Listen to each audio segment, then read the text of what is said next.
pity is a form of weakness disguised as virtue. Pity, though often celebrated in contemporary culture as a noble impulse, was fiercely criticized by Friedrich Nietzsche as a corrosive force disguised as moral goodness. In his view, pity stems not from strength or love, but from a form of subtle self-superiority. When we pity someone, we do not uplift them, we confirm their inferiority and position ourselves as above them. We say, "You are broken and I am whole," even if unconsciously. For Nietzsche, this is not compassion. It is ego dressed in benevolence. The danger of pity lies in its social function. It rewards weakness by encouraging its display. Societies saturated with pity tend to reward victimhood, suffering, and helplessness. This subtly inverts the natural order. Nietzsche envisioned one in which strength, vitality, and self-overcoming are celebrated. In a pity-driven moral system, the strong are viewed with suspicion, while the weak are granted moral authority. This leads to a culture where those who suffer gain influence, and those who succeed are vilified. Nietzsche saw this dynamic play out most clearly in Christianity, where pity for the downtrodden became the highest virtue. The crucified Christ, the meek inheriting the earth, these were, for Nietzsche, signs of a slave morality, designed to subvert the natural instincts of power and excellence. In this light, pity becomes a political weapon, a means of social control that allows the weak to dominate the strong through guilt and moral pressure. Moreover, pity lacks true respect. When we pity someone, we do not treat them as an equal. We do not challenge them to rise, to overcome, to fight. Instead, we wrap them in soft lies. We protect their fragility rather than encouraging their transformation. In doing so, we stifle growth. Real compassion, Nietzsche might argue, is not found in making the world softer for the weak, but in pushing them to become stronger. Pity also compromises the one who feels it. Constant exposure to others' suffering can drain vitality and numb one's instincts. It creates moral fatigue. Nietzsche warned that indulging in pity makes people passive, overly emotional, and less capable of dealing with the demands of life. It is a sentiment that infects the will to power the inner drive, to become more, to assert, to overcome. A society that elevates pity as a virtue may become paralyzed, unable to make difficult choices or face harsh truths. In contrast, the noble soul, the one who embraces life's suffering and still creates, rejects pity. They see pain not as something to wallow in, but as raw material for greatness. They help others not out of guilt or moral obligation, but from abundance and strength. They don't pity the weak, they challenge them to become strong. That, to Nietzsche, is real virtue. Morality is a tool created by the weak to control the strong.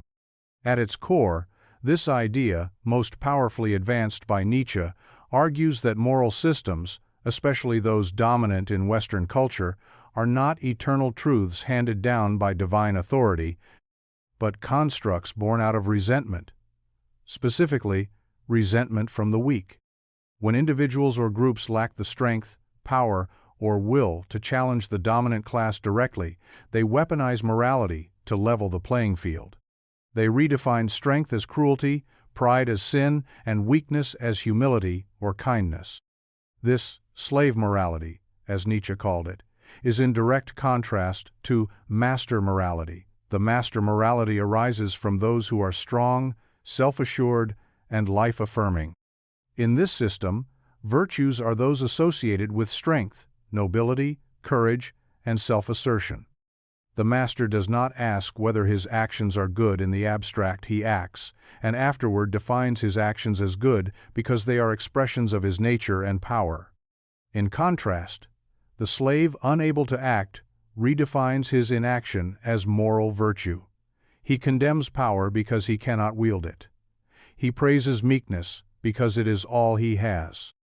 Over time, this morality of the powerless gains cultural traction, especially when codified in religion or law. Through repetition and institutional support, what began as a tool of psychological revenge becomes accepted as universal truth. This process was not just psychological but political. Institutions, religions, and governments all have a vested interest in populations that are easier to manage, and that means teaching them to obey, submit, and self-police. Morality becomes a behavioral leash. The individual no longer acts on instinct or desire, but on pre-approved ethical frameworks, often internalized through guilt and shame. The brilliance and danger of this moral construction is how effectively it conceals its origins. People believe they are being good or doing the right thing, never realizing these ideas were implanted to serve power dynamics. Even more ironic is that morality turns the strong into villains. The bold, the ambitious, the independent, those most capable of transformation and creation, are painted as threats to order. Nietzsche warned that this inversion leads to cultural decay. When the strong are shackled by guilt and the weak are given authority through victimhood, excellence suffers, society stagnates, creativity dies. Leaders become caretakers. The celebration of suffering replaces the celebration of triumph.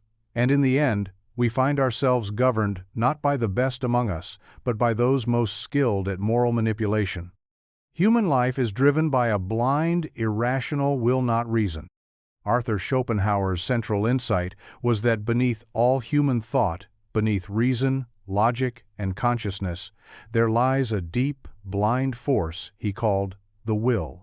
This will is not the deliberate intention we usually associate with human agency. It is a primal, unconscious energy, an urge to live, to survive, to persist.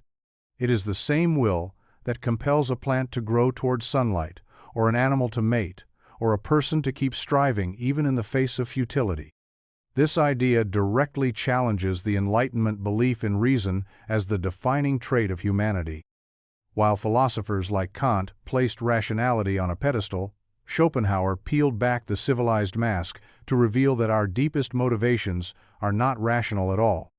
We are not thinking beings who occasionally feel we are feeling, desiring creatures who occasionally think. Reason, in his view, is a servant to the will, often rationalizing after the fact rather than directing our lives. The will, according to Schopenhauer, is also the source of suffering. Because it is blind and endless, never satisfied, it keeps us in a state of perpetual desire. We want, we strive, we attain, and then we want again. This cycle is not a glitch in human nature, but its essence. Even when all our needs are met, the will creates new cravings. It is insatiable. This insight explains the restlessness of human life. No matter how much progress we make or how much pleasure we accumulate, we remain fundamentally dissatisfied. We suffer not only because we don't have what we want, but because we always want. In Schopenhauer's words, life oscillates between pain, wanting, and boredom, having. Happiness is never a destination, only a fleeting illusion. Moreover, Schopenhauer's will is not personal or unique to each individual. It is a universal force, the same will driving every living thing. It connects us not through reasoned morality, but through shared suffering. This led him to a kind of dark compassion. Because we are all slaves to the same irrational will, we should treat one another with pity, not the sentimental kind, but the honest recognition of our mutual torment. The implications of this view are enormous. It dethrones human pride, undermines the idea of progress, and casts doubt on all projects of rational enlightenment. If reason is merely the puppet of a deeper will, then what we call civilization may just be another expression of biological impulse dressed up in language, law, and ritual. This worldview led Schopenhauer toward asceticism and the idea that true peace comes not from fulfilling the will, but from denying it through art, contemplation, or renunciation. Yet even this, he admitted, was a struggle, for the will does not let go easily. It lives through us, against us, and beyond us. Truth is not discovered, it's manufactured by those in power. Michel Foucault, one of the most influential thinkers of the 20th century, dismantled the romantic notion that truth is some eternal entity waiting to be uncovered by objective minds. Instead, he argued that what we call truth is produced, not discovered. It is constructed within historical contexts, shaped by discourse, and ultimately maintained by power structures. This idea radically reframes our understanding of knowledge, authority, and belief. According to Foucault, truth is not the product of some neutral pursuit of facts.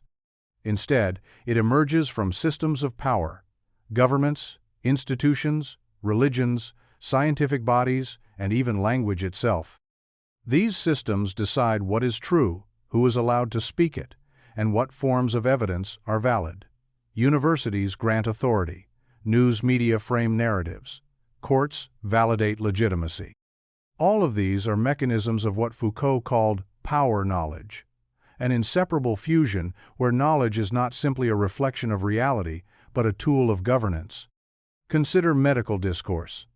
Before homosexuality was removed from the Diagnostic and Statistical Manual of Mental Disorders, DSM, it was officially classified as a mental illness.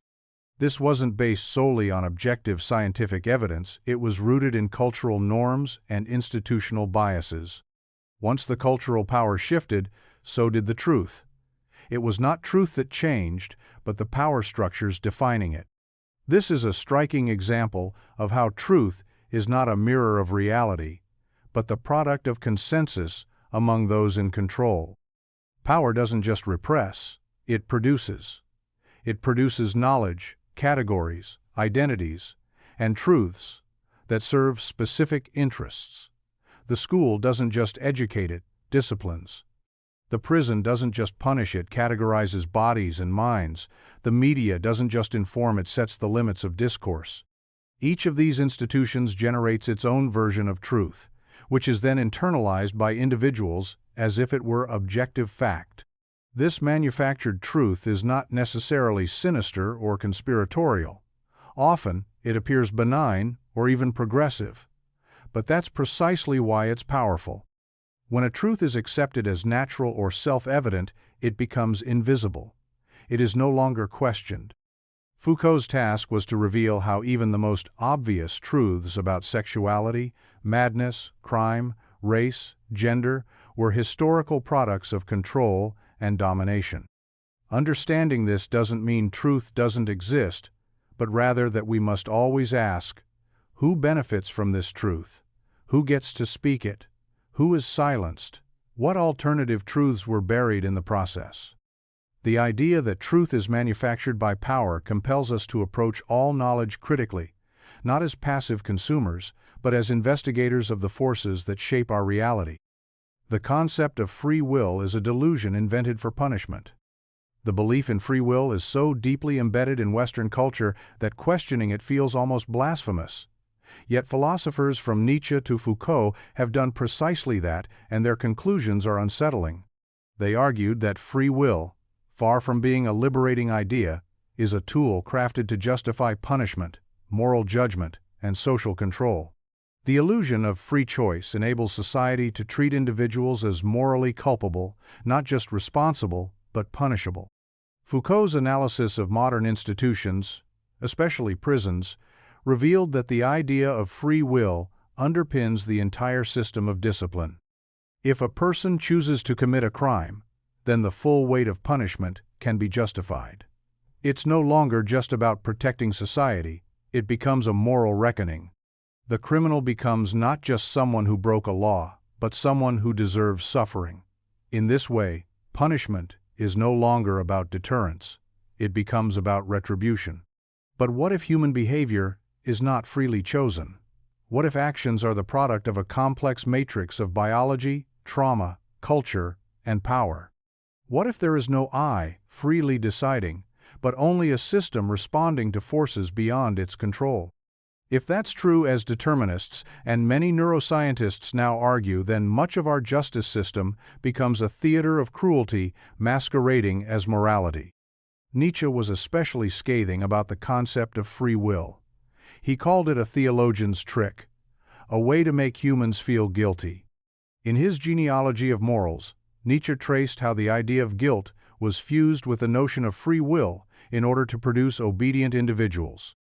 If you believe you chose to sin, then you must also believe you deserve to suffer. This internalized guilt makes external punishment more efficient and more invisible. People regulate themselves. They internalize the priest, the cop, the judge. Even outside of the prison system, free will functions as a social leash. It allows us to blame the poor for their poverty, the sick for their habits, the depressed for their despair. They chose this, we say, and with that judgment comes moral distance. It gives us permission not to care, or worse, to punish them under the banner of justice. By contrast, if we reject free will, or at least question its absolute authority, a more compassionate world might emerge. One where crime is treated as pathology, not evil. One where suffering is addressed systemically, not morally. One where mercy replaces judgment. The abolition of free will doesn't lead to chaos. It leads to a clearer understanding of responsibility, not as a cause for punishment, but as a reason to prevent harm and reduce suffering. Compassion often stems from ego, not love. On the surface, compassion appears to be one of the most admirable human traits, a sign of moral maturity, empathy, and altruism. But peel back the layers, and a more complex, even unsettling picture begins to emerge. Often, what we call compassion is not a pure act of love, but a deeply ego-driven impulse. It serves the self more than it serves the other. It is not always about alleviating suffering, but about affirming one's identity as a good person. This critique has roots in both Schopenhauer and Nietzsche. Schopenhauer, despite promoting compassion as a route to moral behavior, still recognized its egocentric undercurrent. When we feel compassion for someone suffering, it is because for a brief moment we see ourselves in them. Their suffering mirrors our own potential pain. Compassion, in this light, is not about the other at all. It is about protecting ourselves from a projected version of our own fate. Nietzsche took this further, suggesting that compassion is often a masked form of self-aggrandizement. The person who helps becomes the hero of the narrative. They feel important, righteous, morally superior. In this way, compassion can become performative, a way of signaling virtue rather than enacting true solidarity. It's no coincidence that entire social media economies are built on showcasing acts of kindness. The more visible the compassion, the more suspect its motives. Foucault might add another layer, by pointing out how compassion is often wielded as a form of soft control. Institutions frame their dominance in the language of care. The prison rehabilitates. The state protects. The school guides. Behind this compassion lies discipline, surveillance, and normalization. Power doesn't need to be brutal when it can be maternal. Compassion, when institutionalized, becomes a velvet glove hiding an iron hand. Even on an individual level, compassion can diminish the other. It can place them in a subordinate role, the helped, the pitied, the less fortunate. It maintains hierarchies rather than dissolves them. The compassionate one assumes moral authority. The recipient of compassion, no matter how grateful, is implicitly framed as weaker, dependent, or broken. This dynamic feeds the ego of the helper and binds the helped in social debt. This doesn't mean compassion is inherently bad or always ego-driven, but it does mean we must interrogate its roots. Are we helping because we truly want to alleviate suffering? Or because it makes us feel better about ourselves? Are we acting out of love or out of guilt, fear, or social expectation? True compassion, if it exists, must be stripped of ego. It must involve seeing the other as fully autonomous, not as a project to be fixed. It must be quiet, not performative. It must risk nothing short of dismantling the very identities, the helper, the good person, that so often stand in the way of real human connection. Religion is the art of dressing fear in sacred robes. At its core, religion is not simply a system of worship or morality, it is a psychological scaffold built to make the unbearable feel noble. It takes the raw terror of human existence, death, meaninglessness, chaos, suffering, and wraps it in a language of divinity. It tells you that the unknown is not just mysterious, but intentional. That suffering isn't just random, but redemptive. That death is not the end, but the doorway. These reassurances are not rooted in truth, but in need, the desperate need for order in a universe that offers none. Fear is the seed from which most religious doctrines grow. The fear of death, most obviously, is transformed into hope for an afterlife.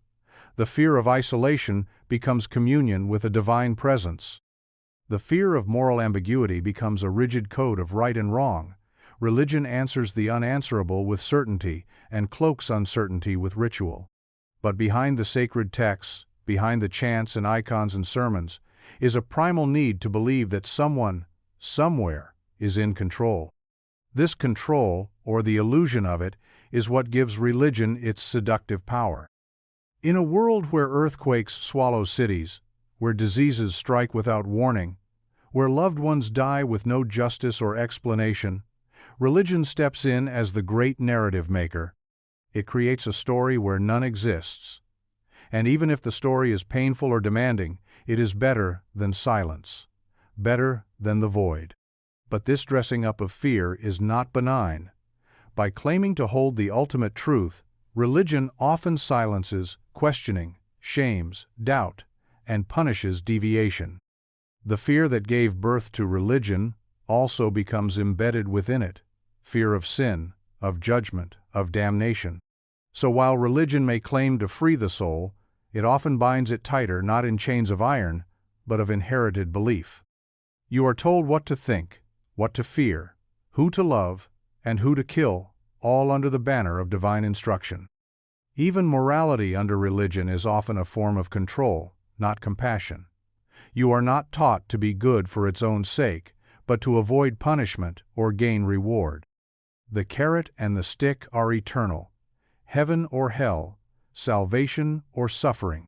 These constructs are not born of truth, but of the same mechanism that parents use with children: be good or else. And yet, when wrapped in sacred robes, they are rarely questioned. Friedrich Nietzsche saw through this. He declared God dead, not because he hated spirituality, but because he recognized that religion had become a tool of fear and control, a way to keep the herd docile, a way to punish strength, curiosity, and rebellion. Religion, for Nietzsche, was no longer about transcendence, it was about submission. This doesn't mean that spirituality has no value, but institutional religion, when stripped of its mythic language, is revealed as a fear management system, a way to domesticate chaos, a way to give the anxious mind a script. It dresses fear in sacred robes not to conquer it, but to sanctify it. And by doing so, it ensures that the fear never dies, only kneels. Your values? They were installed in you by dead men. The beliefs you hold most sacred, the things you call right and wrong, good and evil, noble or shameful, are rarely your own. They were passed down, absorbed, inherited. Your values were shaped by systems, institutions, and ancestors you've never met and would likely never agree with. Yet they live in you, they speak through you, and you call them mine without question. You were born into a world already narrativized. Long before you could speak, stories were being whispered to you through language, tone, and behavior. What makes a man? What makes a woman? What is success? What is failure? Who is us? Who is them? These are not truths, they are legacies.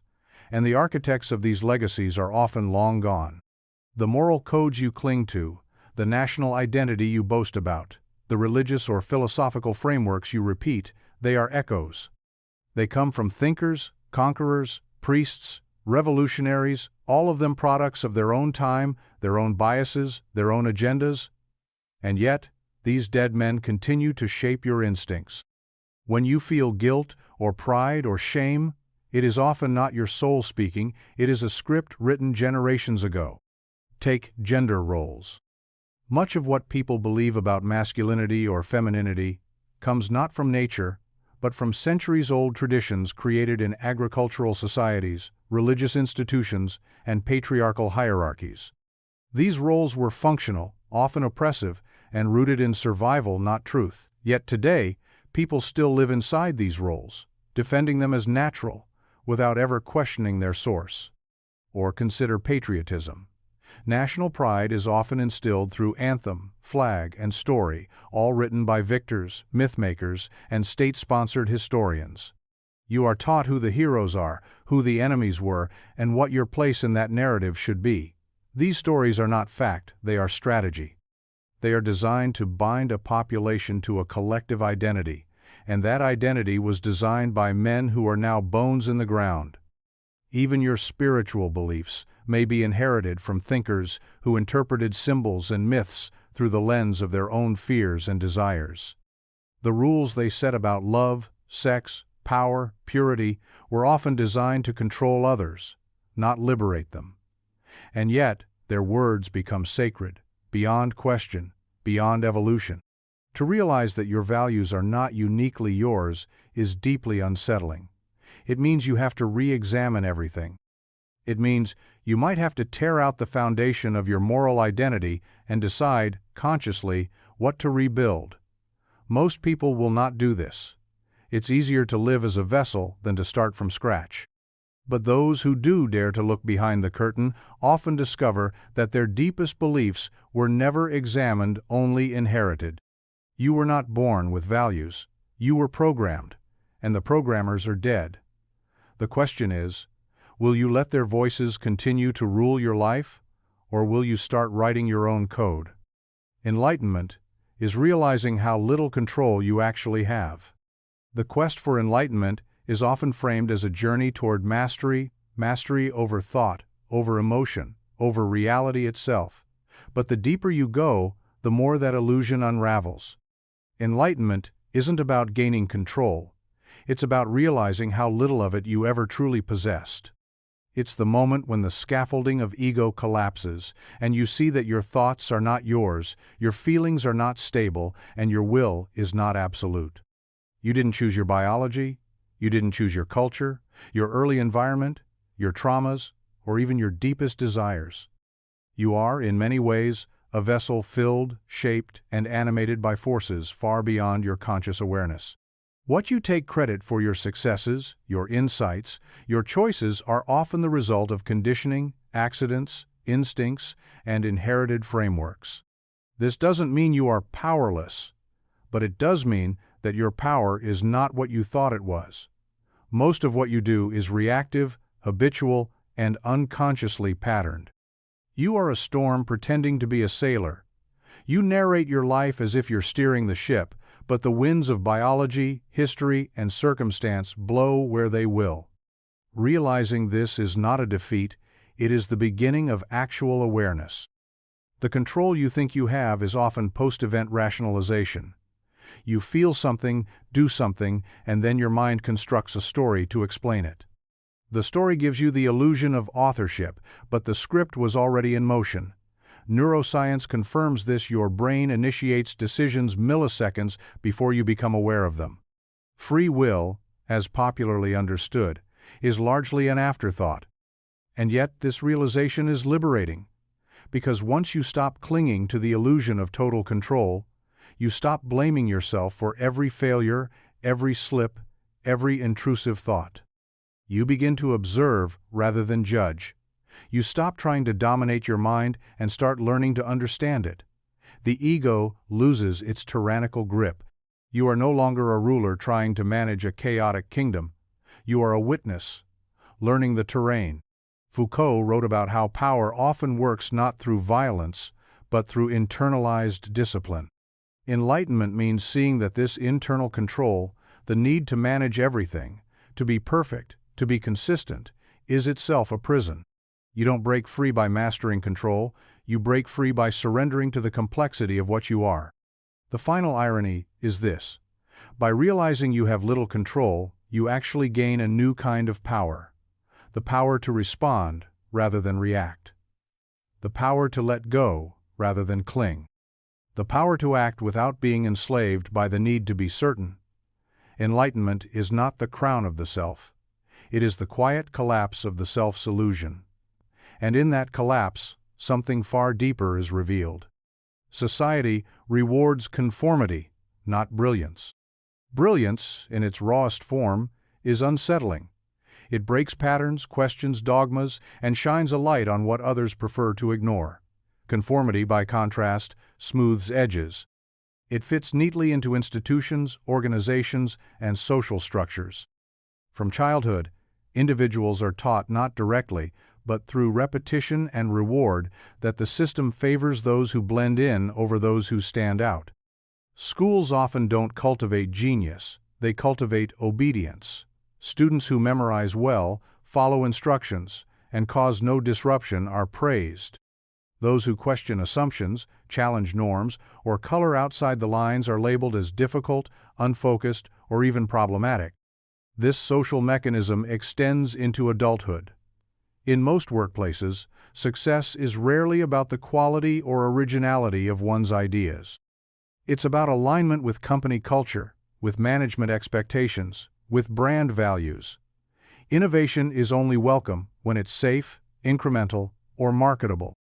Truly original thinkers, those who challenge the foundation of the system, often find themselves marginalized, their insights ignored or co-opted. Brilliance is only accepted when it's been tamed and repackaged in forms that don't threaten the existing order. The media reinforces this pattern. Popular culture tends to elevate the familiar, celebrity, not depth, popularity, not substance. The exceptional becomes a curiosity, not a standard. It's often celebrated posthumously, once it no longer poses a threat. Van Gogh died in obscurity. Socrates was sentenced to death. Nietzsche went mad. History is filled with examples of brilliant minds being punished, ignored, or cast out during their lifetimes, only to be worshipped once they're no longer capable of challenging the status quo. Why does society do this? Because conformity ensures predictability, and predictability ensures control. Brilliance disrupts this. It is chaotic, non-linear, often uncomfortable. It exposes the limitations of current thinking. It reveals truths people aren't ready to accept. As a result, society places a premium on politeness, not insight, on credentials, not creativity, on assimilation, not transcendence. Even the illusion of meritocracy is built on this lie.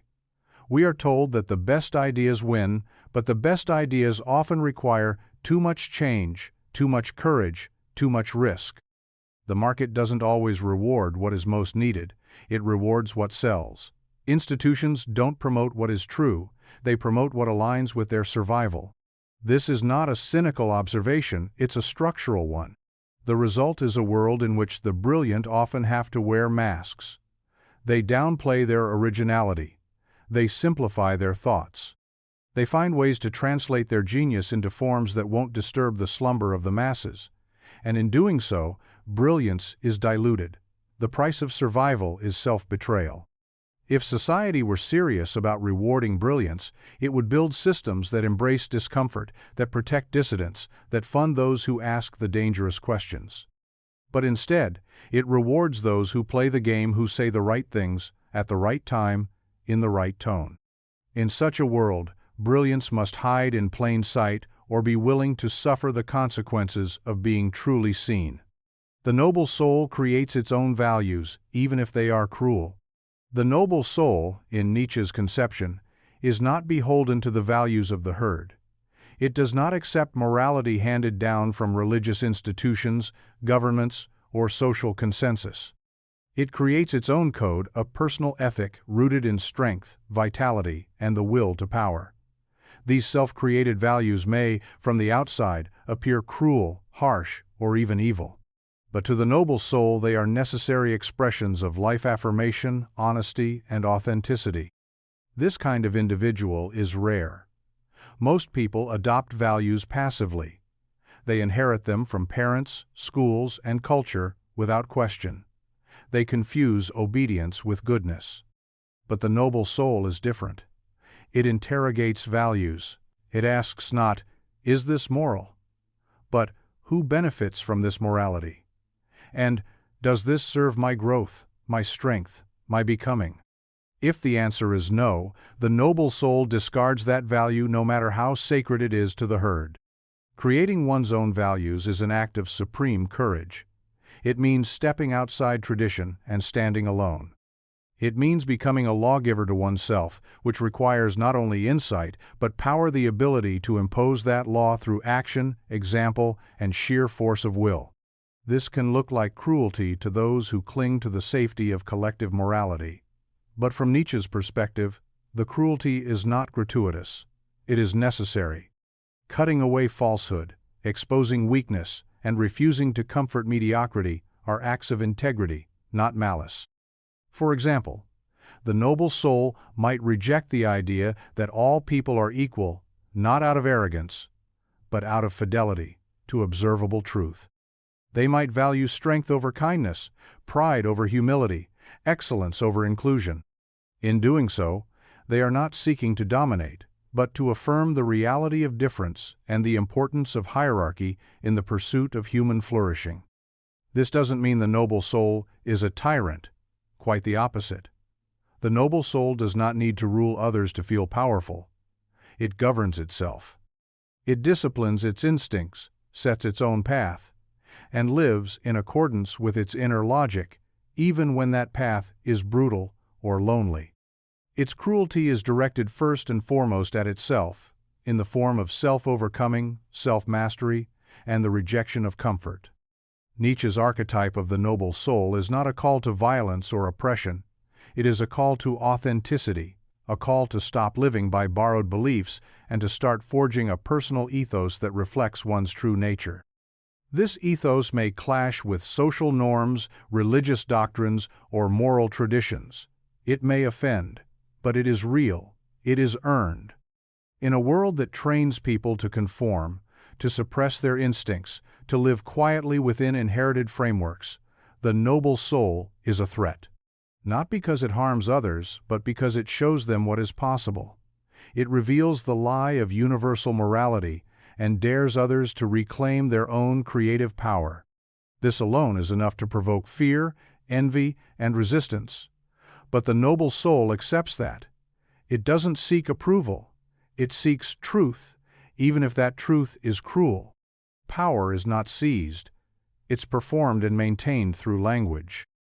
Michel Foucault revolutionized the way we think about power by showing that it is not merely something that rulers or elites possess and use from above. Power, in his view, is relational. It circulates through institutions, norms, practices, and most importantly, language. Rather than being seized in dramatic moments of revolution or conquest, power is constantly enacted, reinforced, and reproduced through the ways people speak, think, and act. It is performed. Language, in this framework, is not a neutral tool for communication. It is a field of struggle. It defines what is normal and abnormal, what is true and false, what is sane and mad. When a doctor diagnoses someone with a mental disorder, that diagnosis is not just descriptive, it is performative. It creates a category of identity, and that identity then becomes real in the social world. The same is true of legal terms, moral judgments, or even labels like terrorist or patriot. These are not just labels, they are tools of control. The performance of power is visible in everyday rituals. The classroom where the teacher speaks and students listen. The courtroom where the judge sits elevated above the defendant. The office where performance reviews are conducted in hushed tones behind closed doors. These spaces don't just reflect power, they produce it. They train bodies and minds to conform to roles and scripts. And central to all of it is language. The questions asked, the statements allowed, the silences imposed. This performative view of power is particularly insidious because it hides itself. It's not the crude authoritarianism of a dictator, it's the subtle, normalizing force of bureaucracy, professionalism, and expertise. It works best when people internalize its logic, when citizens describe themselves in the language of the state, when workers use the vocabulary of productivity, when lovers borrow the terminology of therapy. Each time language is used in this way, it reinforces the very power structures it seems to describe. Power through language is not just top-down. It operates peer-to-peer and even internally. We police ourselves. We censor our thoughts before they can be spoken. We preemptively align our expressions with what is culturally acceptable. This is how modern power differs from traditional repression. It doesn't need to coerce, it shapes desire itself. It defines what is thinkable and what is unthinkable, often without anyone noticing. Foucault showed that resistance, too, is a matter of language. Speaking differently, naming differently, disrupting narratives, these are acts of defiance. They break the flow of normalized discourse. They interrupt the performance, and in doing so, they reveal that power is not absolute. It is contingent. It must be continually reenacted to survive. In this way, the battlefield of power is not just in parliaments or protests, it is in words. Every conversation, every label, every silence is part of the performance. Understanding this is not about becoming paranoid, it's about becoming conscious. It's about realizing that power is not just what's done to us, it's what we participate in, every time we speak. Love, for all its poetic beauty and cultural reverence, may be less a divine emotion and more a calculated biological strategy. At its core, love functions as a mechanism evolved to promote reproduction, social bonding, and offspring survival. Despite being adorned with spiritual metaphors and romantic ideals, love's true roots are chemical, hormonal, and deeply strategic. From an evolutionary standpoint, love is nature's bait, a trick to ensure that two people form a bond strong enough to raise vulnerable young in a harsh, competitive world. When someone falls in love, their brain is flooded with neurochemicals like dopamine, oxytocin, vasopressin, and serotonin. These chemicals create feelings of euphoria, attachment, and obsession. The initial rush, what we call infatuation, is biologically indistinguishable from addiction. The brain is rewarding behaviors that historically increase the likelihood of procreation and tribal cohesion. That can't eat, can't sleep feeling isn't spiritual transcendence, it's biochemical manipulation. Even the behaviors we associate with romantic love, such as gift-giving, protection, jealousy, or sexual exclusivity, have evolutionary explanations. These behaviors help ensure paternity, certainty, resource investment, and long-term commitment, all beneficial for survival. Love keeps mates together long enough to pass on genes and raise offspring in relative safety.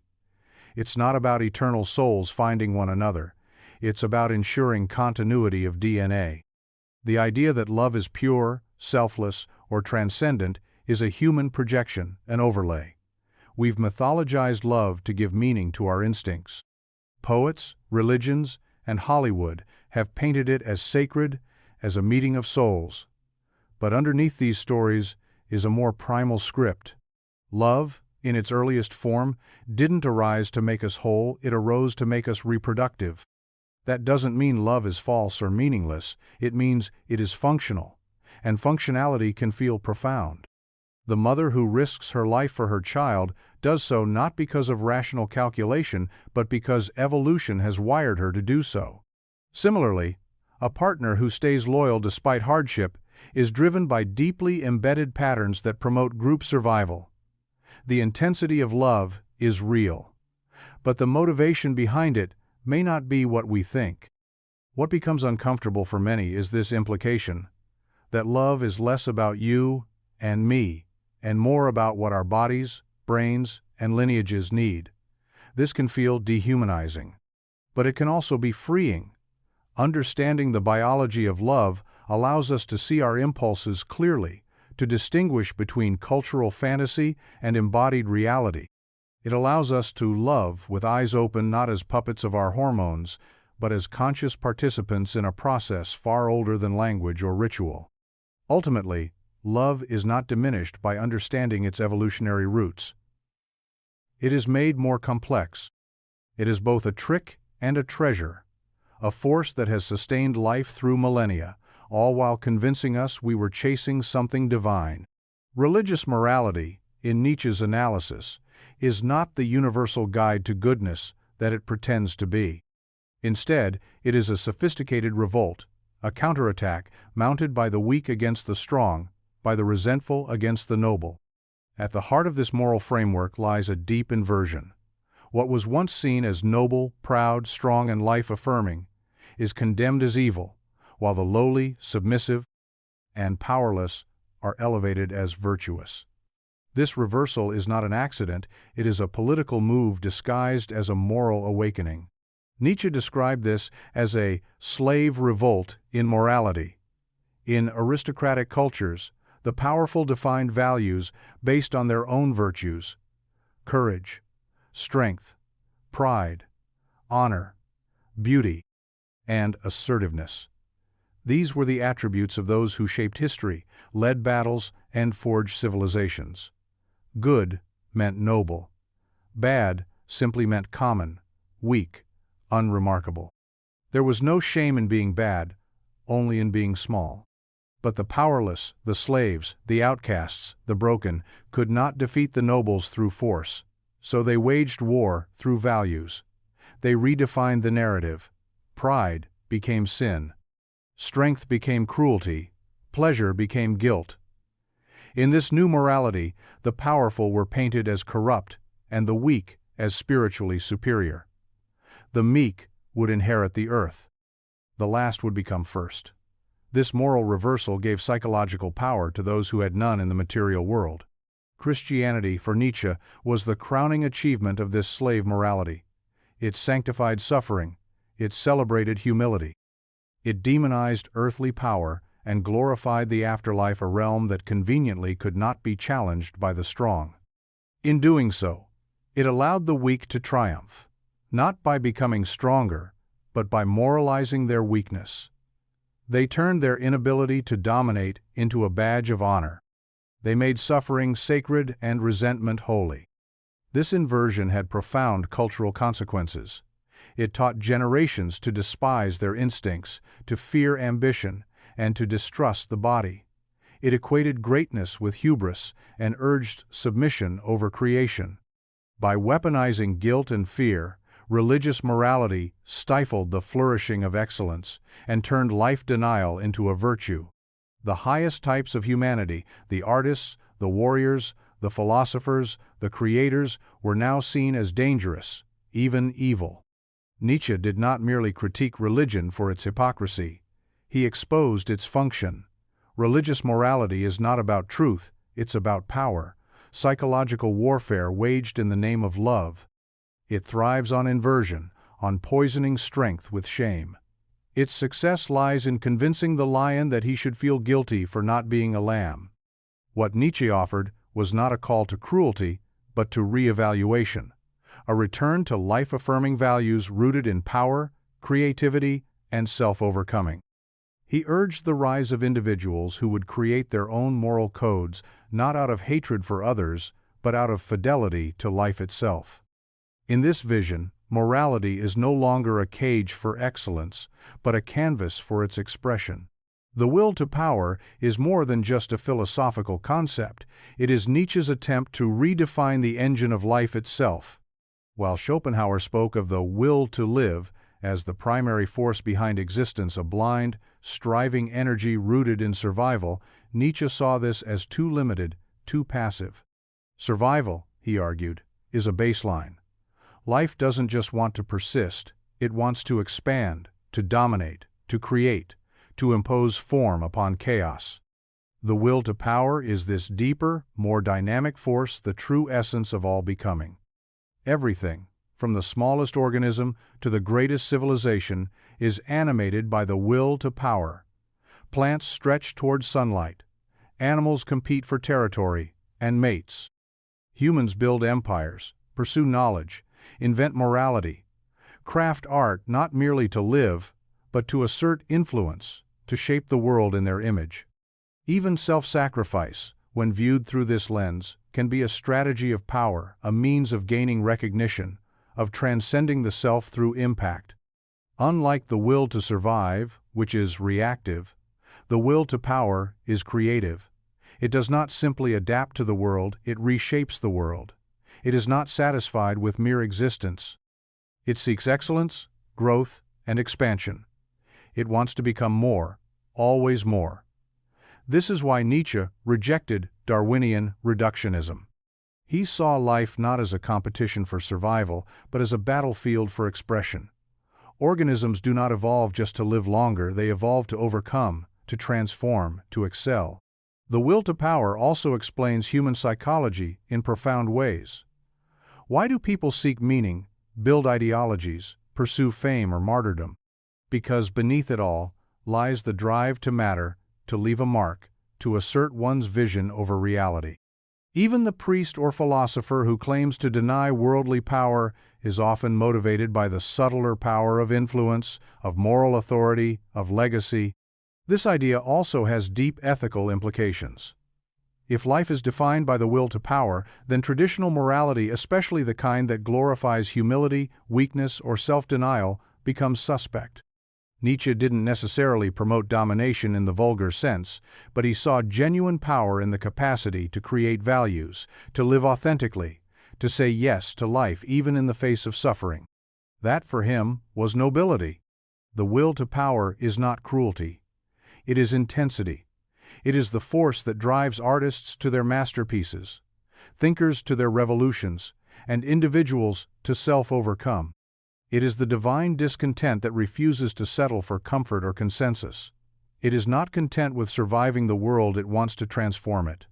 And in doing so, it reveals the deepest truth of life: that existence is not a state, but a struggle, not a condition, but a challenge, one that must be met with courage, not consolation. Marriage, for all its cultural celebration and romantic idealism, has often been the quiet graveyard of erotic desire. The very structure that promises lifelong intimacy, emotional security, and sexual access can paradoxically become the mechanism that dulls passion, routinizes intimacy, and slowly starves the imagination. Desire, at its core, thrives on distance, novelty, and unpredictability, all of which are often erased by the predictability, familiarity, and functional demands of marriage. Philosophers and psychoanalysts alike have noted this contradiction. Schopenhauer viewed romantic love as nature's trick to propagate the species. Once that biological mission is complete, the spell is broken, and partners awaken to the banality of shared life. Similarly, thinkers like Esther Perel have observed how the erotic is fueled not by closeness, but by space, a sense of the other, as mysterious, autonomous, unreachable. Yet marriage, in its traditional model, seeks to eliminate space. It collapses two individuals into one unit, sharing bills, bathrooms, schedules, and identities. What once felt electric becomes expected. The early stages of a relationship are often intoxicating precisely because of uncertainty. Each encounter is charged with the unknown. You don't know how they'll respond, what they're thinking, what lies beneath their surface. This ambiguity fuels fantasy. The mind fills in the gaps, and those fantasies drive desire. But as marriage wears on, the gaps close. Familiarity replaces ambiguity. And while emotional closeness may deepen, erotic energy tends to decline. This doesn't mean that married couples are doomed to sexless monotony, but it does mean that keeping desire alive in marriage requires conscious effort, not because something is broken, but because something has fundamentally shifted. The structure that gives emotional security, shared identity, routine, stability is often antithetical to eroticism, which thrives on spontaneity, transgression, and even danger. There's also the psychological dimension. Marriage is often bound up with social roles: husband, wife, parent. These roles come with expectations, responsibilities, and norms, all of which can clash with the playful, rebellious energy that fuels desire. It's difficult to feel raw lust for someone who's also your co-manager in household logistics. The brain, trained to see this person as dependable, nurturing, and familiar, begins to suppress the circuitry associated with excitement and arousal.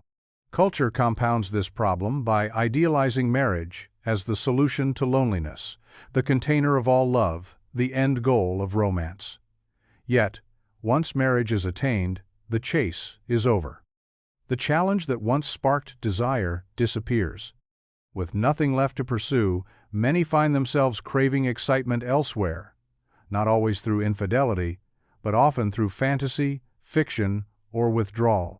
To understand why marriage so often stifles desire is not to condemn it, but to see it clearly. Marriage can foster deep companionship, love, loyalty, and shared meaning. But these are not the same as desire. To conflate the two is to set couples up for disappointment. Desire must be cultivated, not assumed. It requires imagination, autonomy, and a willingness to re-encounter the other as an unknown. Without that, even the most loving marriages may find themselves slowly drained of the very fire that first brought them together. Suffering is not a mistake, a detour, or a flaw in human experience. It is the very fabric of existence. Schopenhauer argued that suffering is the default state of life, not because the universe is cruel, but because life is will, and the will is never satisfied. Every moment of desiring, striving, longing, or fearing is marked by some degree of discomfort. We are always in a state of lacking something: health, wealth, love, understanding, purpose. And even when we get what we want, we suffer again from boredom, anxiety, or the fear of losing it. This endless cycle of suffering is not a psychological failure, it is ontological. To exist is to want, and to want is to suffer. Even physical pleasure is temporary and often followed by fatigue or emptiness. No matter how much we achieve, the will generates more desires. This is not a flaw in design, this is the design. Religions, philosophies, and ideologies have tried to provide meaning or escape from suffering. Christianity frames it as a path to redemption. Buddhism recognizes it as the first noble truth and offers a route to transcend it through detachment. Stoicism seeks to master the mind to make peace with it. But even these solutions acknowledge suffering as the baseline. They do not pretend it can be eliminated, only reinterpreted, endured, or transcended. In the modern age, suffering is often denied or pathologized. We are told to be happy, to pursue wellness, to eliminate pain through consumption or therapy. But this only makes suffering worse because it makes it feel illegitimate. People suffer, and then they suffer more because they believe they shouldn't be suffering. They think something is wrong with them. But in truth, the problem is the false promise that life should be easy, pleasurable, or fair. Recognizing suffering as the essence of life doesn't mean descending into nihilism. It means awakening to the truth of the human condition. It invites us to stop resisting pain as an anomaly and start engaging with it as a fundamental teacher. Suffering sharpens awareness. It humbles ego.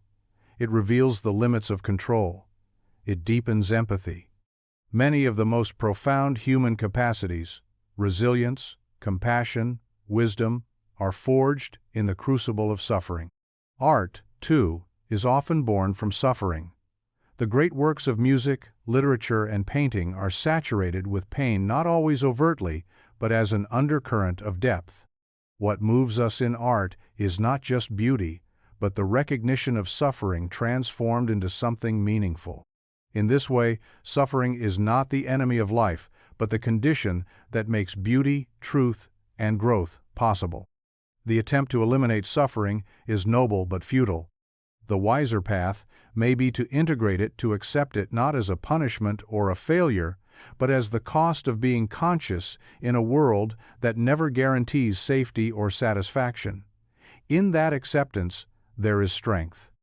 In that struggle, there is meaning. There is no absolute truth, only shifting perspectives. This idea, while disturbing to those raised on the promise of objectivity, has become increasingly validated by philosophy, psychology, and even science. Nietzsche, Foucault, and countless others dismantled the myth of a singular, eternal truth waiting to be discovered. Instead, they revealed that what we call truth is often a reflection of our biases, languages, power structures, and cultural lenses. It is not that nothing is true, but that all truths are partial, contextual, and human. Every perspective is limited by its position. A scientist in the 17th century and one in the 20th century see the same stars but interpret them through different paradigms. A child sees the world as magical. An adult sees it as mechanical. Neither view is wrong, but neither is the whole truth. What we take as truth is often a framework imposed on reality to make it manageable. Language in particular shapes the way we perceive. The words we use don't just describe the world, they define its contours. Foucault took this further by arguing that entire discourses, the way we talk about madness, sexuality, crime, or health, are constructed by institutions with vested interests. Truth, in this sense, is not just a matter of accuracy but of power. Who gets to speak? What counts as evidence? What is considered rational? These are not neutral questions. They are political. And the answers change across time and culture. This doesn't mean that truth is arbitrary or meaningless. It means that we must remain aware of its fragility. Scientific truths evolve. Moral truths shift. Historical truths are revised. Even personal truths about who we are, what we value, are fluid. What felt absolutely true at 20 may feel laughably naive at 40. This doesn't make our younger selves liars, it makes them human. The danger lies in mistaking our perspective for absolute truth. This leads to dogma, rigidity, and conflict. It breeds fundamentalism, religious, political, even scientific. When people believe they own the truth, they stop listening, stop questioning, and start imposing. Humility is the antidote. The recognition that our truths are shaped by where we stand, who we are, and what we've experienced opens the door to dialogue and growth. Artistic and philosophical wisdom often arises from this tension, the desire for truth, and the knowledge that it slips through our fingers. Great thinkers don't hand us answers. They expand our awareness of how many answers there could be. Great art doesn't give us facts. It gives us lenses, ways of seeing the world anew. The world is too vast, too complex, and too dynamic for any one truth to capture it fully. That doesn't mean we give up seeking truth, but that we seek it with humility, curiosity, and the courage to change our minds. In a world of shifting perspectives, the pursuit of truth becomes not a destination, but a lifelong journey. Modern institutions appear, on the surface, to be more humane, more civilized, and more rational than their ancient predecessors. Kings have been replaced by elected officials, whips by policies, dungeons by cubicles. Yet the fundamental structure of domination remains intact, only now it is hidden beneath layers of bureaucracy, legality, and moral justification. What used to be enforced through brute force is now executed through procedures, forms, and subtle psychological mechanisms. This is not progress in the purest sense. It is sophistication, the evolution of control from visible tyranny to invisible compliance. Michel Foucault analyzed this transformation in depth. In medieval times, power was overt and theatrical. Public executions, torture, and monarchical decrees made domination visible and terrifying. But with the rise of modern institutions, prisons, schools, hospitals, factories, a new form of power emerged, disciplinary power. This power doesn't operate through spectacle, it operates through normalization. It doesn't break the body, it shapes the soul. The goal is no longer to punish rebellion, but to prevent it altogether by producing docile, self-regulating individuals. Institutions like schools claim to educate, but they also condition obedience. Sit still, raise your hand, ask permission, memorize the right answers. The workplace claims to empower employees, but it carefully monitors output, regulates behavior, and rewards conformity. Prisons speak of rehabilitation, yet they operate on a logic of surveillance and submission. Even hospitals which heal also categorize, define, and control what is considered sane, healthy, or acceptable. The genius of modern domination is that it hides itself. We no longer see the chains, but we feel them. The surveillance is internalized. People manage themselves, monitor their own productivity, censor their own speech, all while believing they are free. The system doesn't need to coerce if it can convince. And modern institutions are expert convincers. They wrap authority in compassion, hierarchy in collaboration, and obedience in choice. This sanitized domination is even more effective than its brutal predecessor because it produces less resistance. A slave knows he is a slave.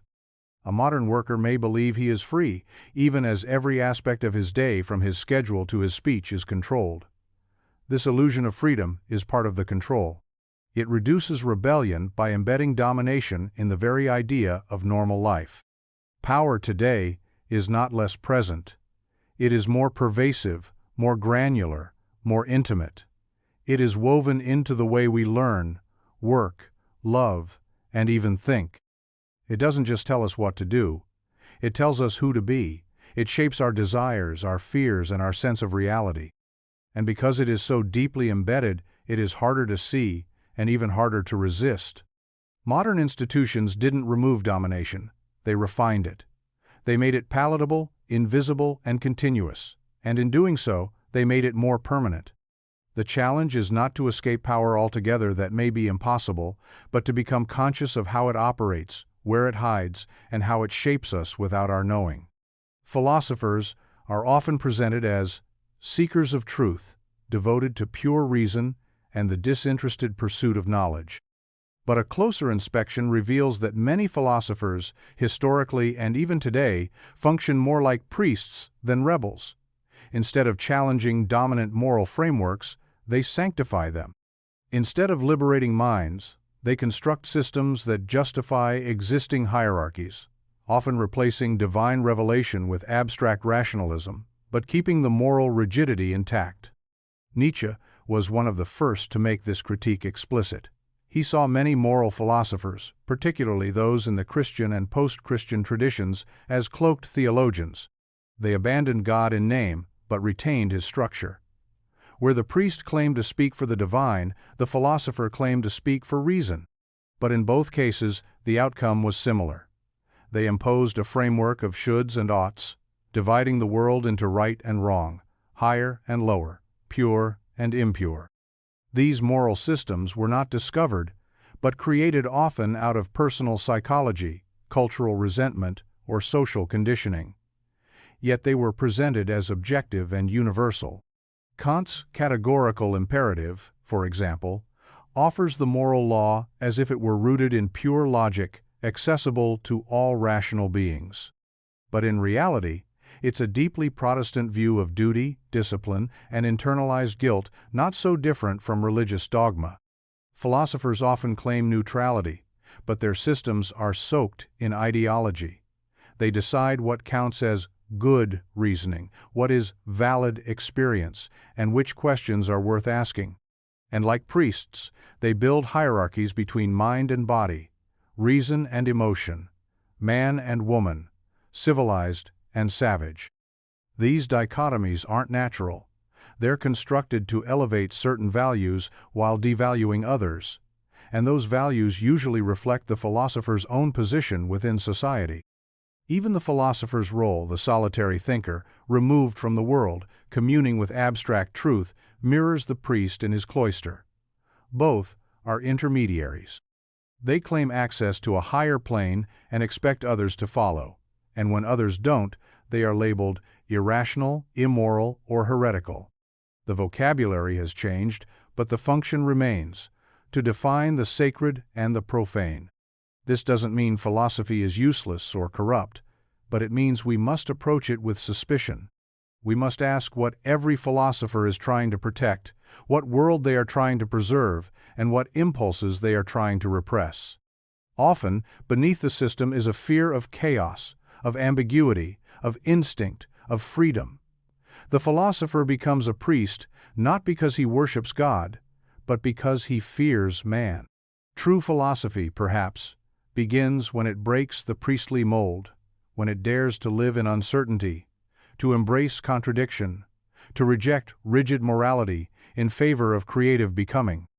But as long as philosophers continue to preach fixed truths, eternal values, and universal rules, they remain what Nietzsche warned us about: priests in disguise, preaching in temples made of logic. All human history is the history of systems of control. From the earliest tribal structures to the most advanced digital states, human societies have been defined not by freedom, but by regulation of bodies, minds, speech, and behavior. Control is not incidental to civilization, it is its operating principle. What changes is not the presence of control, but its form, its language, and its justification. In ancient times, control was physical and overt. Kings ruled by decree. Subjects were chained, taxed, conscripted, or punished in public squares. Authority came from divine right or brute force. Slaves were property. Women were possessions. The body was the primary site of domination. Those who resisted paid with flesh. Control was visible, brutal, and inescapable. As societies evolved, control became more abstract. Religion introduced moral control, an invisible authority that watched even when no one else did. The threat of hell replaced the whip. Guilt replaced chains.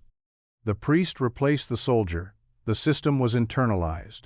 People began to regulate themselves, fearing not just punishment, but divine judgment. The genius of this shift was that it extended control beyond the physical into thought, into desire, into dreams. With the Enlightenment and the rise of reason, control put on a new face. It became rational, legal, institutional. Bureaucracies were born. Surveillance was normalized. Science categorized bodies, minds, and behaviors. Schools trained obedience. Prisons reformed rather than executed, but they still confined. Control now wore the mask of progress. It claimed to be for your own good, for safety, for order, but it was still control. Foucault's work illuminated how modern institutions, schools, hospitals, asylums, prisons, are all systems of discipline. They don't merely reflect knowledge, they produce it. They create norms and then punish deviation.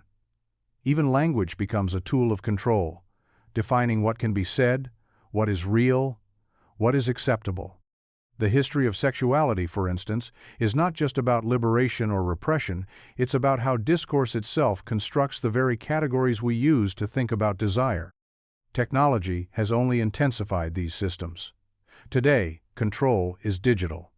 Algorithms track behavior. Data becomes currency. Surveillance is constant not only by governments, but by corporations, peers, and even ourselves. We share our thoughts willingly. We post our faces. We allow devices into our homes. And all the while, control adapts faster, smarter, more seductive. We are no longer forced to comply. We are gamified into compliance. Resistance is possible, but it must begin with awareness. To understand history as a history of control is to stop believing in the illusion of neutrality. No institution is innocent. No law is pure. Every system reflects power who has it, who enforces it, and who it marginalizes. The goal is not to abolish all control that may be impossible, but to recognize its forms, question its logic, and resist its totality. Human freedom, then, is not the default state, it is the exception. It is the spark that fights back, that imagines another way. And it must be protected not by more systems but by the courage to stand outside them. Resentment is one of the most powerful but least acknowledged forces behind people's calls for justice. On the surface, justice appears noble, the pursuit of fairness, the restoration of balance, the correction of wrongs. But dig deeper, and you often find resentment at the core, a bitter emotional response to perceived inferiority, injustice, or humiliation. Nietzsche called this ressentiment, not just resentment in the casual sense, but a festering moral inversion. When people feel powerless, they do not merely suffer. They moralize their suffering and begin to view the powerful as inherently evil. This psychological mechanism is ancient and deeply human. Those who feel oppressed or overlooked develop a narrative in which their own weakness becomes moral superiority. They are good, not because of anything they do, but because of what they lack. They may not have wealth, strength, beauty, or status, but they possess compassion, humility, and righteousness. In contrast, those who are successful are recast as greedy, arrogant, or corrupt. The success of others becomes an indictment, a source of emotional pain, and that pain must be transformed into a demand for justice. In this way, resentment becomes the emotional engine behind moral outrage. But it's not always about righting a wrong, it's about revenge disguised as justice. The desire is not to create a fairer world, but to punish those who have what one cannot attain. This is particularly evident in cultural and political discourse, where calls for justice often center less on correcting structures and more on tearing down individuals. Envy cloaks itself in virtue. Vengeance masquerades as fairness. This does not mean that all demands for justice are invalid. Real injustice exists, and those who suffer from it have every right to speak and act. But Nietzsche's insight is that many forms of moral fervor are tainted by unacknowledged resentment. And when that resentment dominates, it distorts the pursuit of justice into a performance of victimhood and a campaign of retribution. Social media has amplified this dynamic. The algorithms reward outrage. The loudest voices are often the most aggrieved. But behind the hashtags and slogans, there is often a personal wound, an unfulfilled desire, a hidden bitterness, a story of comparison, and perceived unfairness. The call for justice becomes less about systems and more about expressing that pain in public, seeking moral validation instead of systemic solutions. Resentment can never build lasting justice. It is reactive, not creative. It defines itself by opposition, not by vision. True justice requires a clear mind, a steady hand, and the courage to look beyond one's own grievances. It requires empathy, not just for victims, but even for those seen as oppressors. It requires a love of order, not just a hunger for upheaval. When resentment drives justice, the outcome is always unstable: cycles of punishment, reversal of roles, and new hierarchies built on old wounds. Only when resentment is recognized, confronted, and transcended can justice become more than a mirror of our pain. The intellectual elite have always been the gatekeepers of dominant narratives. While they often present themselves as neutral thinkers, educators, or experts in the service of truth, they are, more often than not, deeply embedded in systems of power. Their control lies not in brute force, but in shaping how people think, what they believe, and what they consider to be common sense. By defining the boundaries of discourse, they determine what is legitimate and what is laughable, what is radical and what is respectable. This manipulation isn't always conscious or malicious.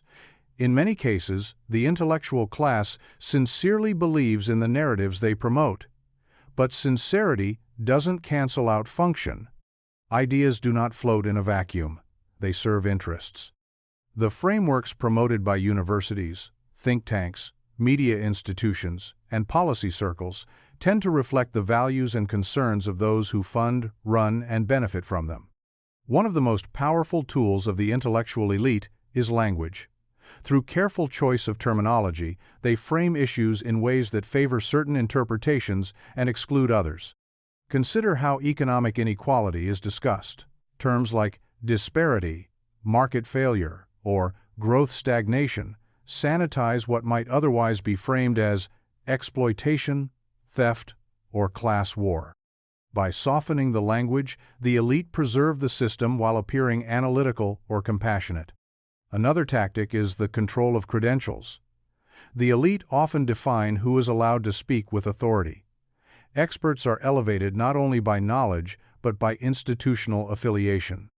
A professor from a prestigious university is given a platform. A dissident intellectual without credentials is ignored or dismissed as fringe. In this way, intellectual power reinforces itself through a self-perpetuating cycle of recognition and exclusion. Historical revisionism also plays a role. The stories we tell about the past, about progress, democracy, freedom, science, are often curated to legitimize the current order. The dark chapters are softened, contextualized, or omitted entirely. The result is a moral narrative that justifies existing structures as the product of enlightenment, rather than as systems built on conquest, exploitation, and domination. This narrative shapes not just politics, but identity. It tells people who they are, where they come from, and what their society stands for. Even dissent is managed. When resistance emerges, the intellectual elite often co-opt it, integrating sanitized versions of revolutionary thought into the mainstream. Radical ideas are declawed and rebranded. The philosopher becomes a TED Talk speaker. The activist becomes a nonprofit consultant. In doing so, the elite appear progressive while diffusing the potential for real disruption. The manipulation of narrative is not just about lies, it's about emphasis, omission, and framing. It's about controlling the lens through which society views itself. This control maintains hierarchy while cloaking itself in the language of truth and progress. And until this dynamic is understood, real emancipation remains elusive, not because people are censored, but because they are subtly taught what not to see. Every moral stance is a statement about power. It may wear the mask of virtue, compassion, or universal truth, but beneath that mask lies a struggle for dominance of values, of behaviors, of identities. When someone declares that something is right or wrong, they are not merely describing a fact, they are attempting to shape the world in their image. They are saying, this is how people should behave, this is how society should be structured, this is who gets rewarded and who gets punished. Nietzsche exposed this dynamic in his analysis of morality. He argued that moral systems are not born from reason, but from the will to power. Groups create moral frameworks that justify their position and suppress their rivals. The weak invent a morality that condemns strength. The powerful enforce a morality that protects their dominance. Both claim righteousness, but both are engaged in a struggle to define the rules of the game. Take the moral stance that values humility over pride. On the surface, it appears noble, but it serves to shame those who assert themselves. It keeps people small. Or consider the elevation of nonviolence a valuable principle, yes, but also one that disarms resistance and upholds the status quo. Morality doesn't float above the fray. It enters the battle wielding invisible weapons. This becomes even clearer in moments of cultural conflict. When one group condemns another's practices as immoral, whether those practices involve speech, dress, sex, or tradition, they are asserting not only their preferences but their power to define the norm. The moral high ground is a strategic position. From there, one can dictate what is acceptable, what is shameful, what deserves punishment. Religions have long understood this. By claiming divine authority, they elevate their moral codes to unquestionable status. But even secular ideologies do the same. Political movements claim to fight for justice, equity, or truth, and they often do. But they also seek dominance, the power to rewrite laws, to control institutions, to mold future generations. The morality is real, and so is the power play behind it. This does not mean morality is a fraud, but it does mean it is never innocent. Even the most heartfelt ethical belief is shaped by one's culture, class, identity, and psychological needs. What feels universal is often deeply tribal, and what seems like altruism can often be a bid for moral authority, the right to judge, to correct, to command. To recognize the power behind moral stances is not to abandon morality, but to engage with it more honestly. It invites self-reflection. Why do I believe this? Who benefits from this code? What impulses does it suppress or elevate? And what does that say about me? Moral clarity can be a tool for justice or a weapon of control. The key is to know which one you're holding. Because every time you declare something right, you are not just describing the world, you are trying to rule it. Humans have long comforted themselves with the belief that they are rational animals, creatures governed by logic, reason, and moral reflection. This belief has underpinned centuries of philosophy, law, and politics. But the reality is far more unsettling. Beneath the surface of deliberate thought lies a chaotic engine of instinct, emotion, and desire. We are not rational animals who sometimes act irrationally. We are will-driven beasts who sometimes reason our way through the fog of impulse. Arthur Schopenhauer was one of the first to articulate this clearly. He posited that the driving force of all life is not reason, but the will, a blind, striving energy that pushes organisms to survive, to reproduce, and to dominate. For Schopenhauer, the intellect is a mere servant to this deeper force. It rationalizes decisions already made at the level of will. The mind tells stories to justify the body's desires. What we call choice is often a post facto narrative, not a genuine deliberation. Modern neuroscience supports this. Studies have shown that decisions are often made in the subconscious before they reach conscious awareness. The brain constructs rational explanations after the fact, creating the illusion of conscious control. When people say, "I did this because I thought it through," they are often mistaking storytelling for causality. The impulse comes first, the explanation follows. This doesn't mean humans are incapable of reason, but it does mean that reason is not the default operating system. It's a fragile, acquired tool, often overpowered by older, more primal systems. Emotion, instinct, habit, and social conditioning shape behavior far more reliably than logic. The stockbroker knows rational investing principles, but panics when the market crashes. The addict understands the dangers, but relapses anyway. The lover sees red flags, but can't walk away. In each case, the will overrides the intellect. This view has profound implications. It challenges the foundation of legal systems built on the idea of rational agency. It questions educational models that assume people change through information alone. And it undercuts the arrogance of ideologies that claim to be purely rational. Most belief systems, no matter how intellectually framed, are emotional at their core. People adopt them because they fulfill psychological needs for certainty, identity, or belonging, and then backfill justifications. Political behavior is a prime example. Voters rarely make decisions based on policy analysis. They are moved by emotion, loyalty, fear, resentment, or tribalism. They choose first, then look for reasons. This is why propaganda works. This is why facts so often fail to change minds. Logic doesn't persuade the will. At best, it decorates it. To acknowledge our will-driven nature is not to give up on reason, but to understand its place.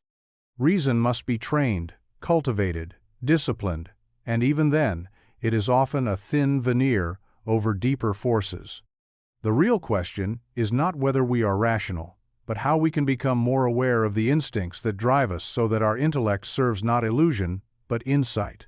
The belief in moral facts, objective truths about what is right and wrong, has guided religious, philosophical, and political systems for centuries. Yet this belief rests on shaky ground. Friedrich Nietzsche tore through the idea of moral objectivity, arguing instead that all morality is a matter of interpretation. There are no moral facts, only perspectives. What is good or evil is not a reflection of some eternal law, but a cultural, historical, and psychological construction.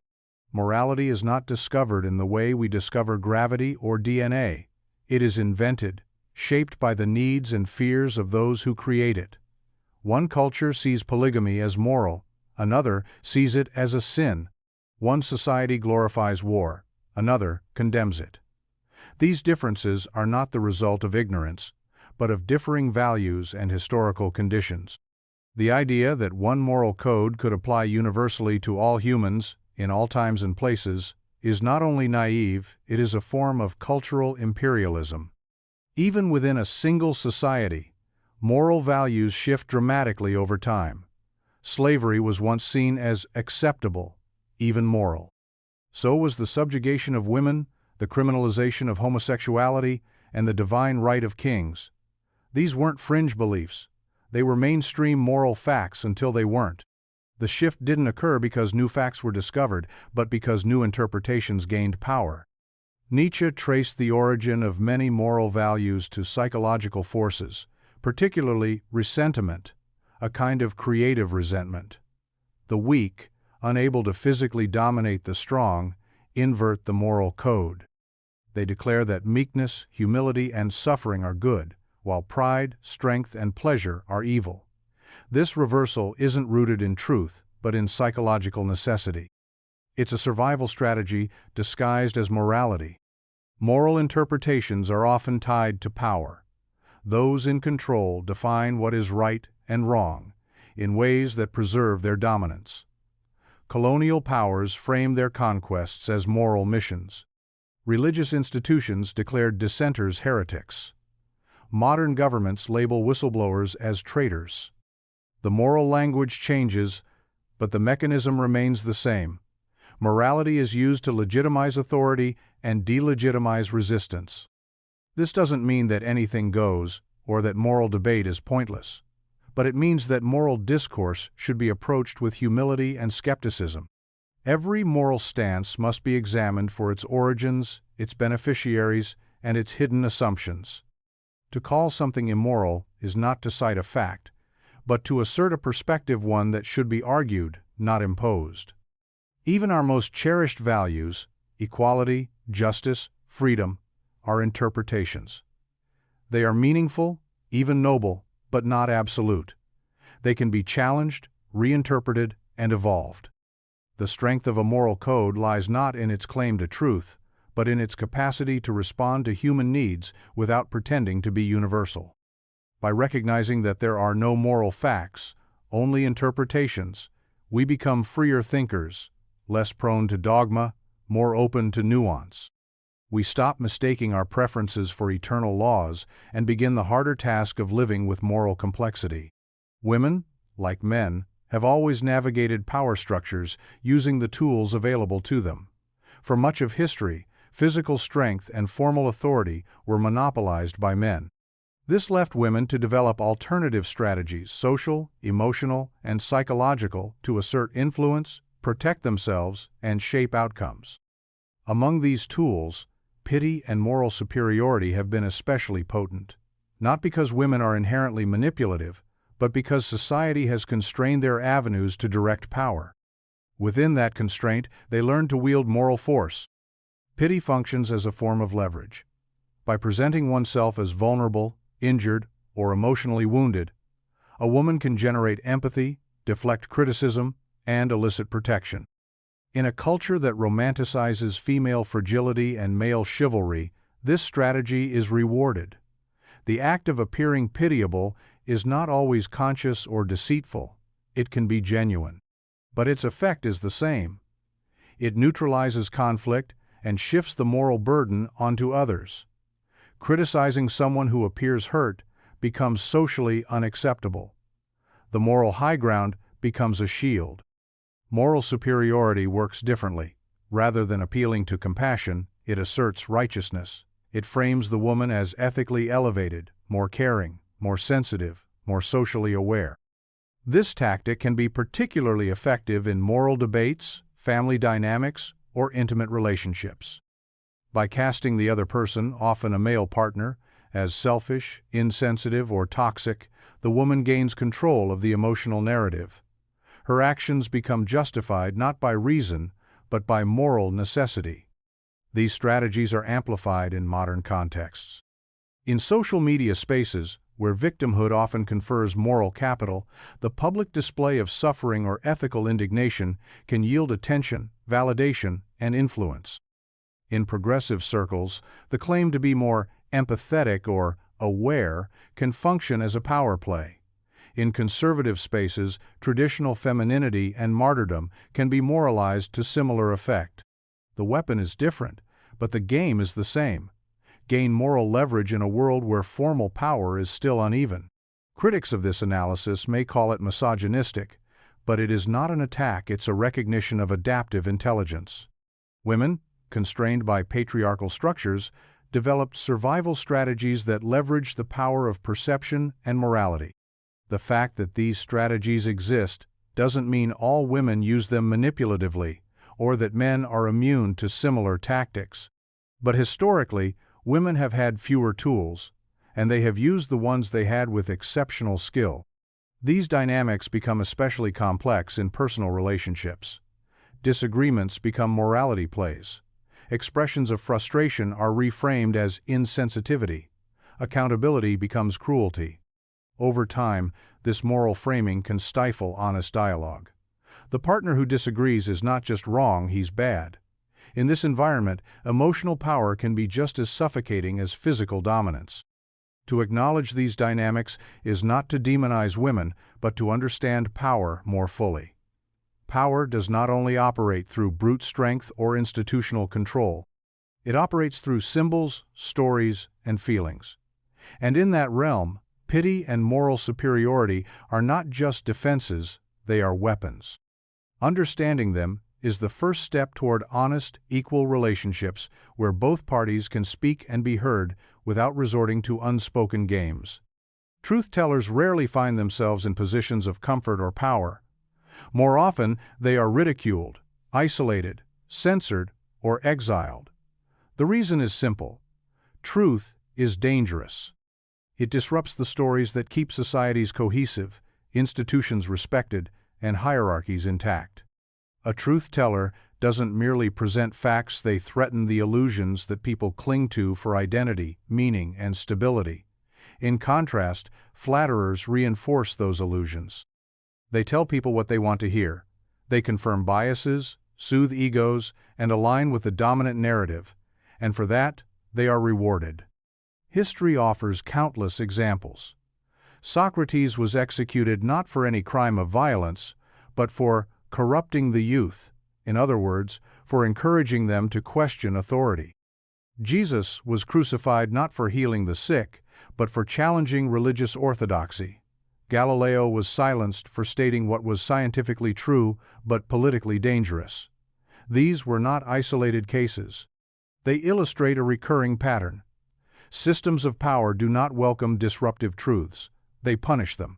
In the workplace, truth-tellers are often labeled difficult or not a team player. They point out flaws in strategy, question unjust leadership, or refuse to go along with unethical practices. Their honesty, rather than being appreciated, is framed as negativity. Meanwhile, the flatterer who echoes the boss's opinions, glosses over failures, and smiles through dysfunction is promoted. Not because they are more competent, but because they are more comfortable to be around. Flattery is a form of social lubrication. It maintains harmony, even when that harmony is built on dysfunction. It rewards compliance over insight. It preserves egos rather than challenging them. In political systems, the advisor who tells the ruler what he wants to hear is often more influential than the one who speaks hard truths. In organizations, the PR team that spins failure into success is more valued than the analyst who points out inconvenient facts. Truth becomes an obstacle. Illusion becomes a strategy. There is also a psychological component. People are not just afraid of truth because it threatens systems, they fear it because it threatens their self-concept. Most individuals prefer comforting lies over painful truths. They would rather hear that they are morally upright, intelligent, and in control than confront evidence to the contrary. Truth-tellers force them to face contradictions, and that can feel like an attack. So instead of listening, people retaliate. They shoot the messenger. Social media intensifies this phenomenon. Platforms reward agreeable content. Algorithms amplify flattery and tribal affirmation. Meanwhile, truth-tellers who challenge dominant narratives, even with evidence, are deplatformed, dogpiled, or shadow-banned.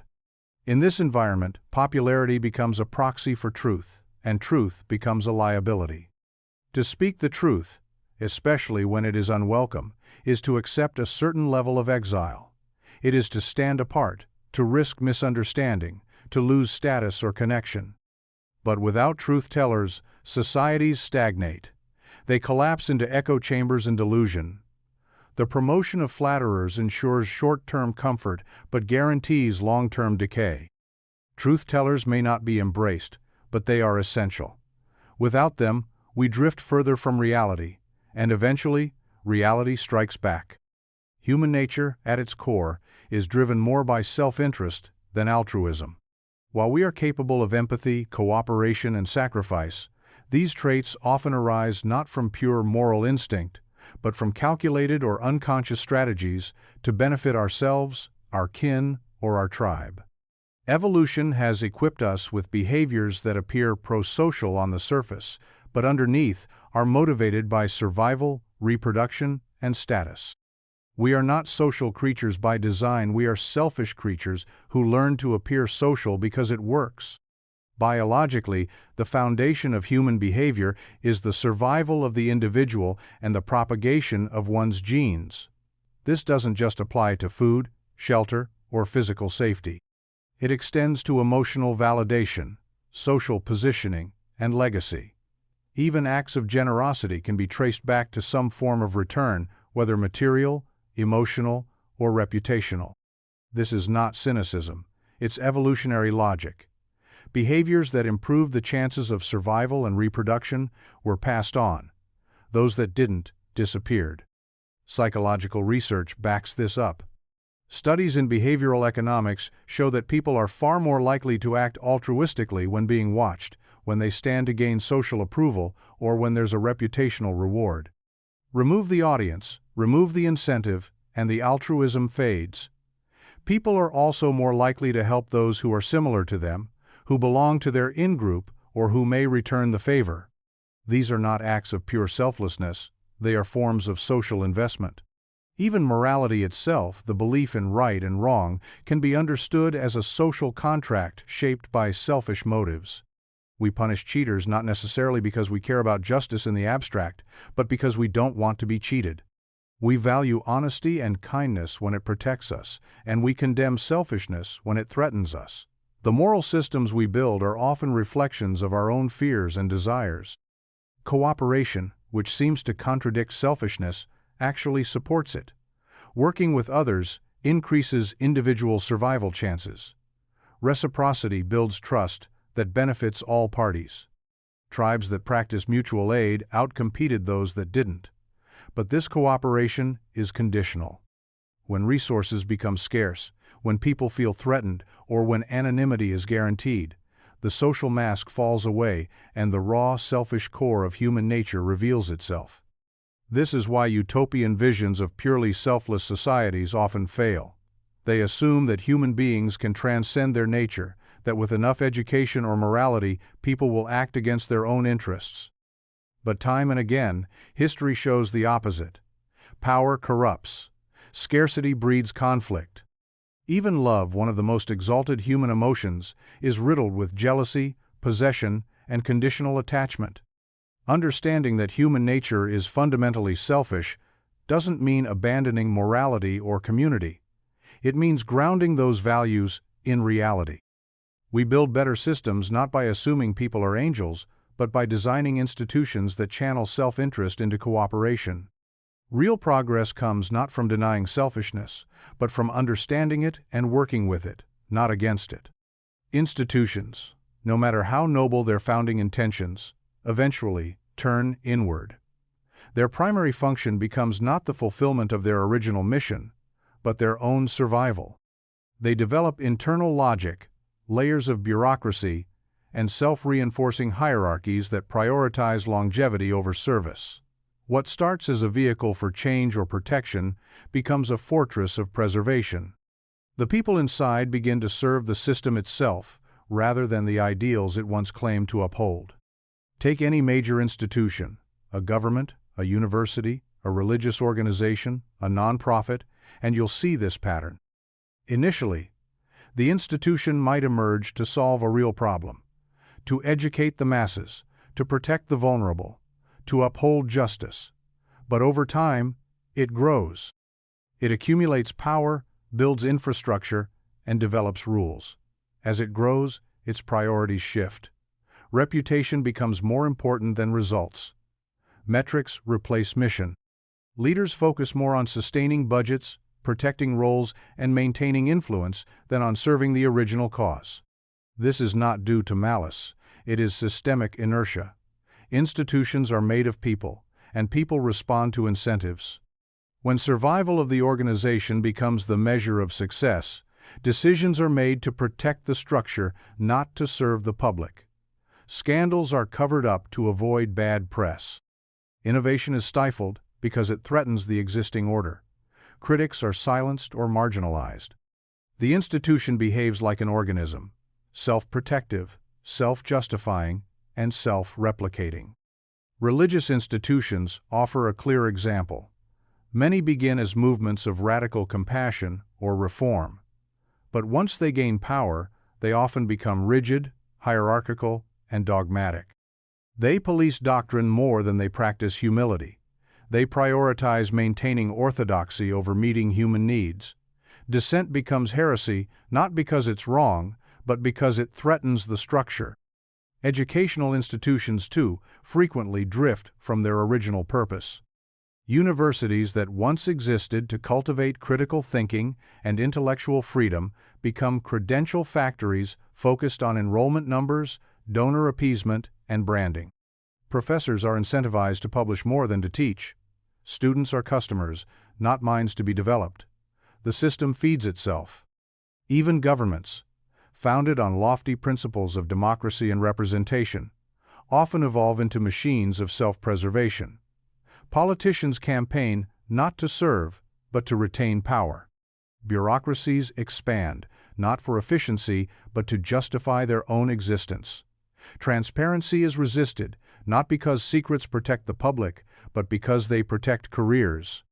Understanding this institutional self-preservation doesn't mean rejecting institutions altogether. Some structure is necessary for complex societies. But it means we must approach them with skepticism, with constant scrutiny, and with the willingness to tear down what no longer serves its purpose. Reforms must go beyond surface adjustments. They must confront the fundamental question: who is this institution really serving? The painful truth is that institutions will not save us. They are not neutral, and they are not benevolent by default. They must be held accountable constantly. Because left unchecked, they will serve only themselves and demand that we call it progress. Goodness, as it is commonly practiced and praised, is often not the result of deep moral conviction, but a performance shaped by fear. Fear of punishment, rejection, shame, legal consequence, or divine wrath. People follow the rules not because they believe in them, but because they fear the price of breaking them. What society calls goodness is, in many cases, behavioral compliance. It's not rooted in virtue, but in aversion, the avoidance of suffering, guilt, or loss. This idea is uncomfortable because it challenges one of civilization's core assumptions, that people are naturally good or can be made good through moral instruction. But even a cursory glance at human behavior suggests otherwise. Remove the threat of punishment, legal, social, or spiritual, and morality often disappears with it. The anonymity of the internet, for example, reveals how quickly people abandon civility when consequences are removed. The same person who smiles in public may spew venom in private if they feel untraceable. Children internalize this dynamic early. They learn that certain behaviors are praised and others punished, and they quickly adjust. But this adjustment doesn't necessarily indicate moral development, it often indicates strategic behavior. The child avoids lying not because lying is wrong in itself, but because being caught results in scolding. This dynamic doesn't end in adulthood, it simply becomes more sophisticated. Adults don't cheat on taxes, not because they believe taxation is sacred, but because they fear audits and fines. Religious morality amplifies this pattern. It teaches that even thinking bad thoughts can lead to eternal punishment. Under such a system, goodness is often a form of surveillance compliance. Believers act morally not because they understand or embody goodness, but because they fear divine consequences. This creates a moral climate where virtue is indistinguishable from fear-based obedience. True goodness, the kind that stems from empathy, insight, and self-transcendence, is rare. The problem with fear-driven morality is that it is brittle. It works only so long as the threat remains present. If people believe they won't get caught, if they think the divine is asleep, or if society isn't watching, the restraint often evaporates. In this way, external control substitutes for internal growth. The result is a shallow kind of goodness, one that looks impressive but collapses under pressure. Moreover, when morality is rooted in fear, it creates resentment. People begin to see rules as burdens, not as expressions of shared value. They may follow them outwardly, while secretly longing to break them. This dissonance breeds hypocrisy. It also encourages moral performativity, doing good not for its own sake, but to be seen doing it. Social media thrives on this type of virtue signaling, where people display compassion or justice not because they are moved by principle, but because they want praise. To move beyond this shallow form of morality requires courage.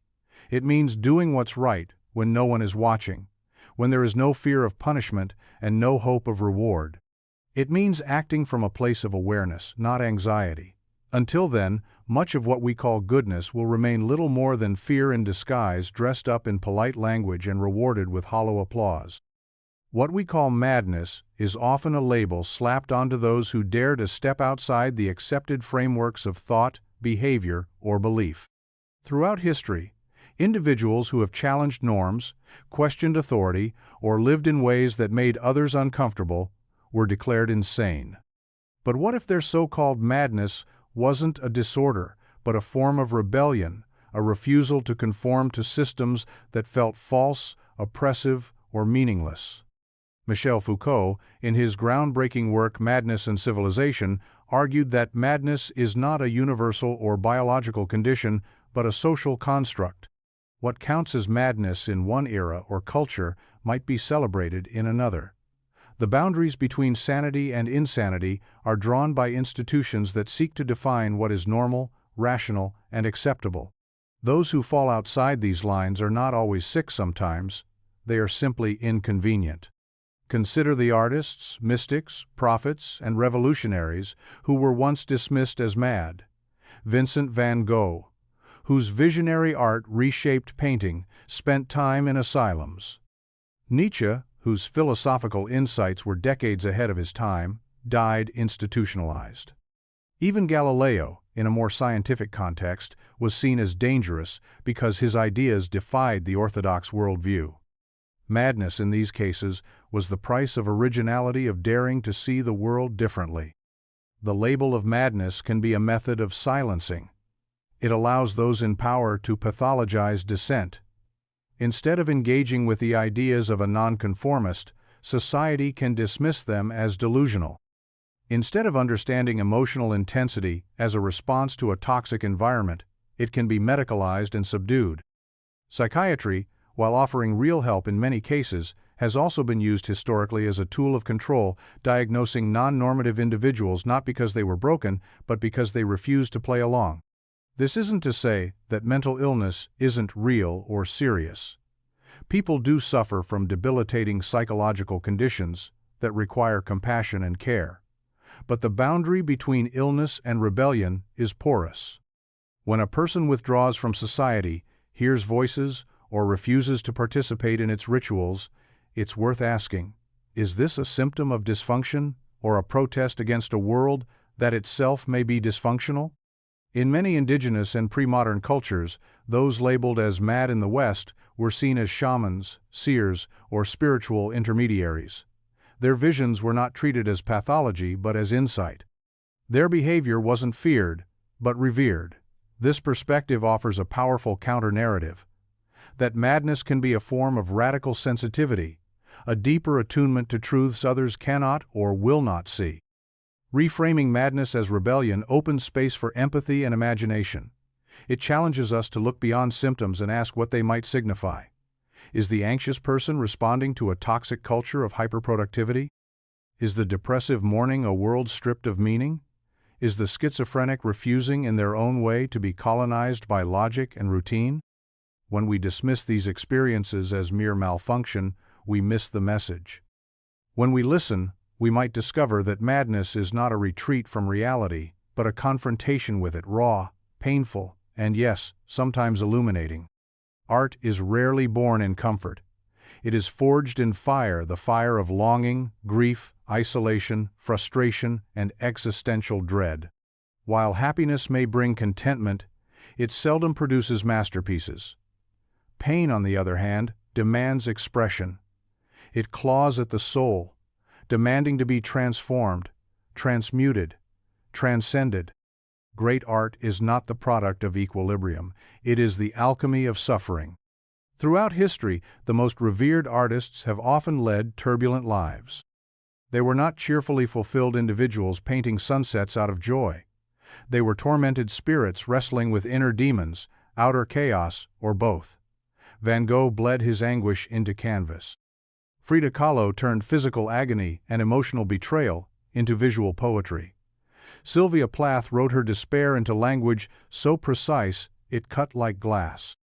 Their art endures not because it was pretty, but because it was honest, born from wounds that never fully healed. Pain gives art its weight. It strips away superficiality and forces the artist into confrontation with mortality, with meaninglessness, with trauma. In doing so, it creates depth. The artist is compelled to make sense of their suffering, to give it shape and form. The canvas becomes a confessional. The poem becomes a scream. The music becomes a bridge between silence and despair. Psychologically, pain breaks routine. It disrupts the comfortable patterns that lull people into numbness. This disruption forces a reckoning. The mind, unable to process chaos through logic alone, turns to metaphor, symbol, rhythm, and image. Art becomes a survival mechanism, a way to contain what cannot be contained, to communicate what cannot be said. Even in audiences, the most powerful art is often the most painful. We are moved by tragedy, not tranquility. We remember the songs that helped us through breakups, the books that gave language to our grief, the films that showed us we were not alone in our alienation. Art that emerges from pain resonates because pain is universal. It unites people across time, culture, and experience. There is a strange paradox here. In expressing their suffering, artists often offer healing not just for themselves, but for others. The act of creating becomes cathartic. And the act of witnessing that creation becomes connective. People see their own darkness reflected and feel less alone. The artist, in bleeding out their truth, becomes a lighthouse for others lost in the storm. Happiness, in contrast, rarely demands this level of engagement. It is self-sufficient. It flows outward, content to simply be. It doesn't press against the boundaries of expression. That's why most cheerful art, while pleasant, is forgettable. It doesn't haunt. It doesn't challenge. It doesn't break something open in the viewer or reader. Pain makes art necessary. It pushes both creator and audience to confront what is uncomfortable, to explore what is unresolved. It turns suffering into significance. Not because pain is good, but because it is real, and because art, at its best, turns what hurts into something that matters. Society emasculates men through moral domestication by systematically redefining masculine energy drive, aggression, dominance, independence as traits that must be suppressed, sanitized, or repurposed for social acceptability. Over time, a man's natural instincts are not refined, but domesticated, turned inward against himself. What begins as guidance toward civility becomes a comprehensive reprogramming, often enforced not through violence, but through guilt, shame, and the promise of acceptance. From a young age, boys are told to calm down, be nice, use your words, and don't be so aggressive. These instructions may be necessary in certain contexts, but they are rarely balanced with lessons that honor the virtues of risk-taking, assertiveness, or physical dominance. As they mature, men are further shaped by institutional and cultural frameworks that portray traditional masculinity as toxic, outdated, or problematic. The wildness is not guided, it is pathologized. Religious institutions historically played a significant role in this moral domestication, teaching men that pride is sinful, lust is evil, and ambition must be tamed. These were not merely spiritual lessons, they were social engineering, crafting men who could be more easily controlled. Later, secular morality took up the baton. The language shifted from sin to toxicity, from virtue to wellness, but the function remained the same: curbing raw, masculine will. This doesn't mean men should be violent or cruel, but it means that masculine traits are often judged not on their context or impact, but on whether they fit a narrow moral ideal. A man who asserts himself may be labeled aggressive. One who refuses to show weakness is accused of emotional repression. One who embraces competition is viewed as a threat to harmony. These judgments come not only from women or institutions, but from other men who've internalized the same code, forming a feedback loop of enforced softness. The consequence is a crisis of masculine identity. Men who repress their nature become passive, confused, or angry. They don't know how to assert themselves without guilt. They struggle to lead without apology. They perform compliance to gain approval, but feel hollow inside. Others rebel, embracing caricatures of masculinity as a form of protest, not to evolve, but to reclaim something they feel was stolen. The moral domestication of men does not elevate society. It weakens it. It creates generations of men who fear their own power, who trade strength for acceptance, who obey out of confusion rather than conviction. True civilization doesn't neuter the masculine. It challenges it, tempers it, hones it. It doesn't demand submission. It demands mastery. To be fully human, men must reconnect with their primal instincts, not to dominate, but to integrate. Strength must be reclaimed, not repressed. And morality must evolve to honor the full spectrum of masculine energy, not just its most docile expressions. Otherwise, society will continue to produce men who are polite, compliant, and quietly broken. You are shaped more by your culture's discourse than your choices, because before you can act, you must perceive, and before you can perceive, you must name. Discourse, the shared language, assumptions, and narratives of a culture, creates the categories through which reality is filtered. It tells you what exists, what matters, what is possible, and what is forbidden. Your choices are often selections from a menu you didn't design, within a framework you didn't choose, governed by meanings you absorbed without even noticing. Michel Foucault exposed this deeply embedded structure of power and knowledge. He argued that discourse is not merely a way to describe the world, it constructs the world. It defines not just what can be said, but who can speak, who must listen, and what counts as truth. The cultural discourse around gender, for example, shapes not just how people think about masculinity and femininity, but how they understand their own bodies, emotions, and behaviors. A woman in 16th century Europe didn't choose to be hysterical. That identity was produced by the medical and cultural discourse of her time. Even your sense of self, your identity, is a product of discourse. You were born into a world already filled with labels: race, gender, class, personality types, disorders, strengths, weaknesses. You didn't invent these categories, you inherited them. And the moment you begin to think or speak about yourself, you must do so using the terms available to you. This limits the range of possible self-understandings. The culture offers a mirror, and you either conform to the reflection or are told you are different, wrong, broken. Choices, then, are not purely individual. They are heavily mediated by what your culture says is real, good, desirable, or valid. The decision to pursue a career, get married, have children, rebel, or stay silent, all of these are filtered through internalized norms. You may feel free, but often that freedom is constrained by invisible fences. A man may think he chooses to be stoic, but he's been conditioned by centuries of discourse that associates emotion with weakness. A woman may believe she's choosing empowerment while operating within a framework that equates empowerment with visibility and sexual appeal. This doesn't mean agency is an illusion, but it means agency must be understood within context. True freedom is not just the ability to choose, it is the awareness of what is shaping your choices. Without that awareness, you are not acting freely. You are performing roles prescripted by history, media, and power. To break out of this, one must begin by questioning the discourse itself. Who created these categories? Who benefits from them? What alternative ways of speaking, thinking, and being have been erased? Only by interrogating the language we live in can we begin to recover a deeper form of freedom, one rooted not in blind participation, but in conscious disruption. Hope is the worst of evils, prolonging the torments of man, because it keeps us tethered to illusions, deferring action in the present for dreams of a future that may never come. This was Nietzsche's indictment of hope, not as a virtue, but as a subtle form of cruelty.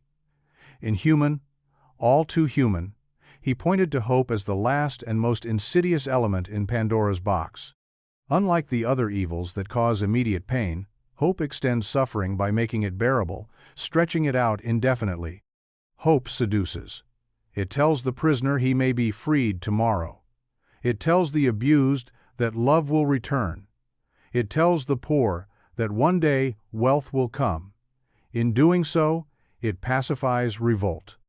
It keeps people compliant. The worker returns to his job because hope whispers of promotion. The citizen tolerates corruption because hope promises reform.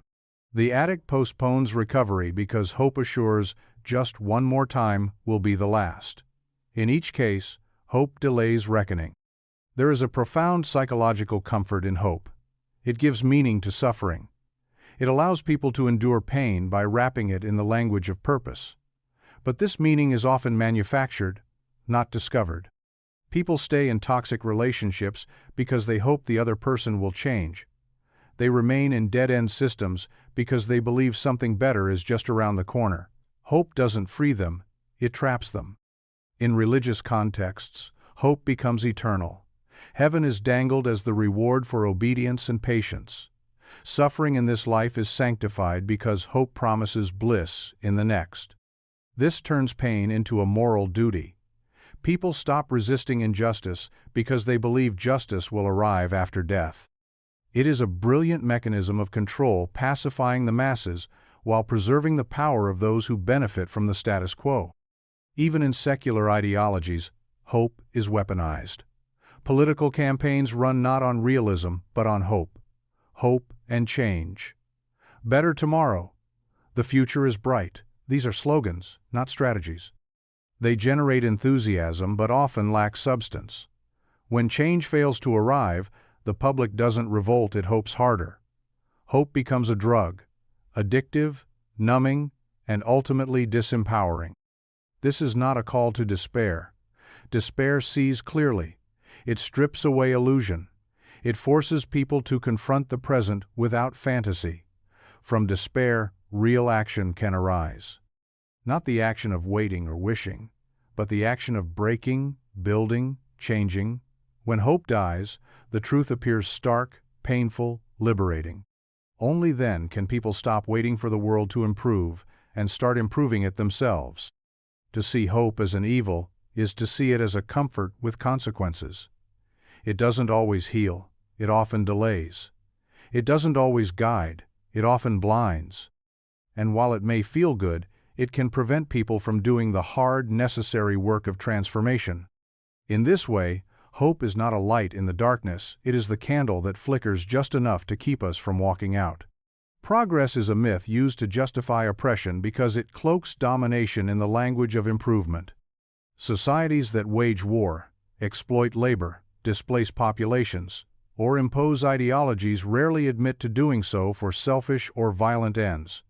Instead, they declare it as necessary for progress, for civilization, development, modernization, or even liberation. The myth of progress reframes conquest as enlightenment, theft as aid, and control as guidance. It allows empires to expand under the banner of helping others evolve. This narrative has deep historical roots. European colonialism justified itself by claiming to bring Christianity, education, and infrastructure to savage lands.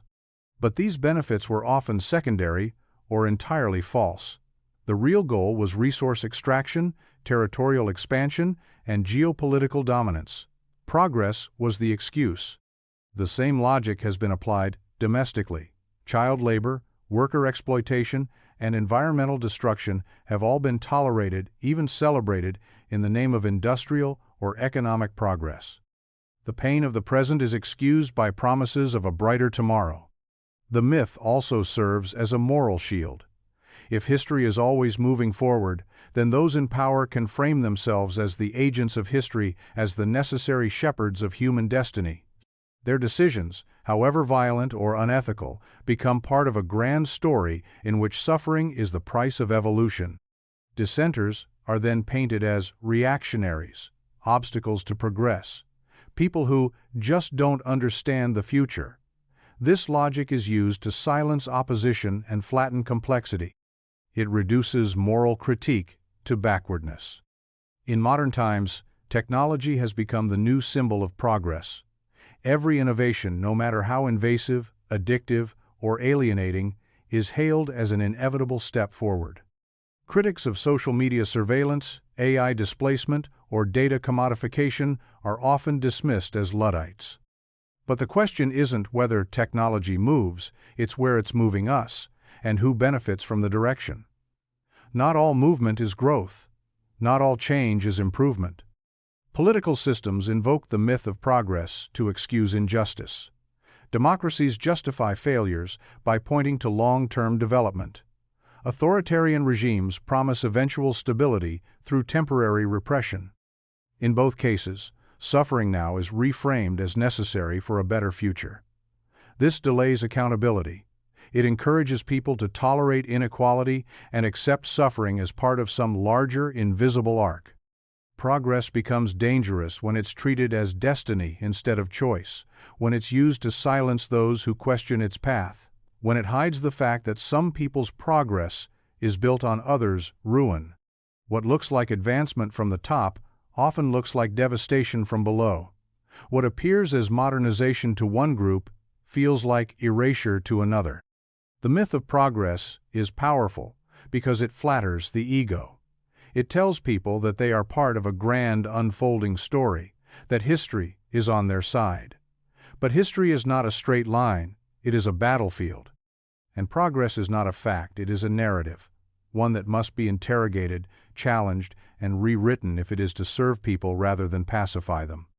The herd despises the individual who dares to stand apart because that individual represents a threat not just to social cohesion but to the illusion of safety that conformity provides.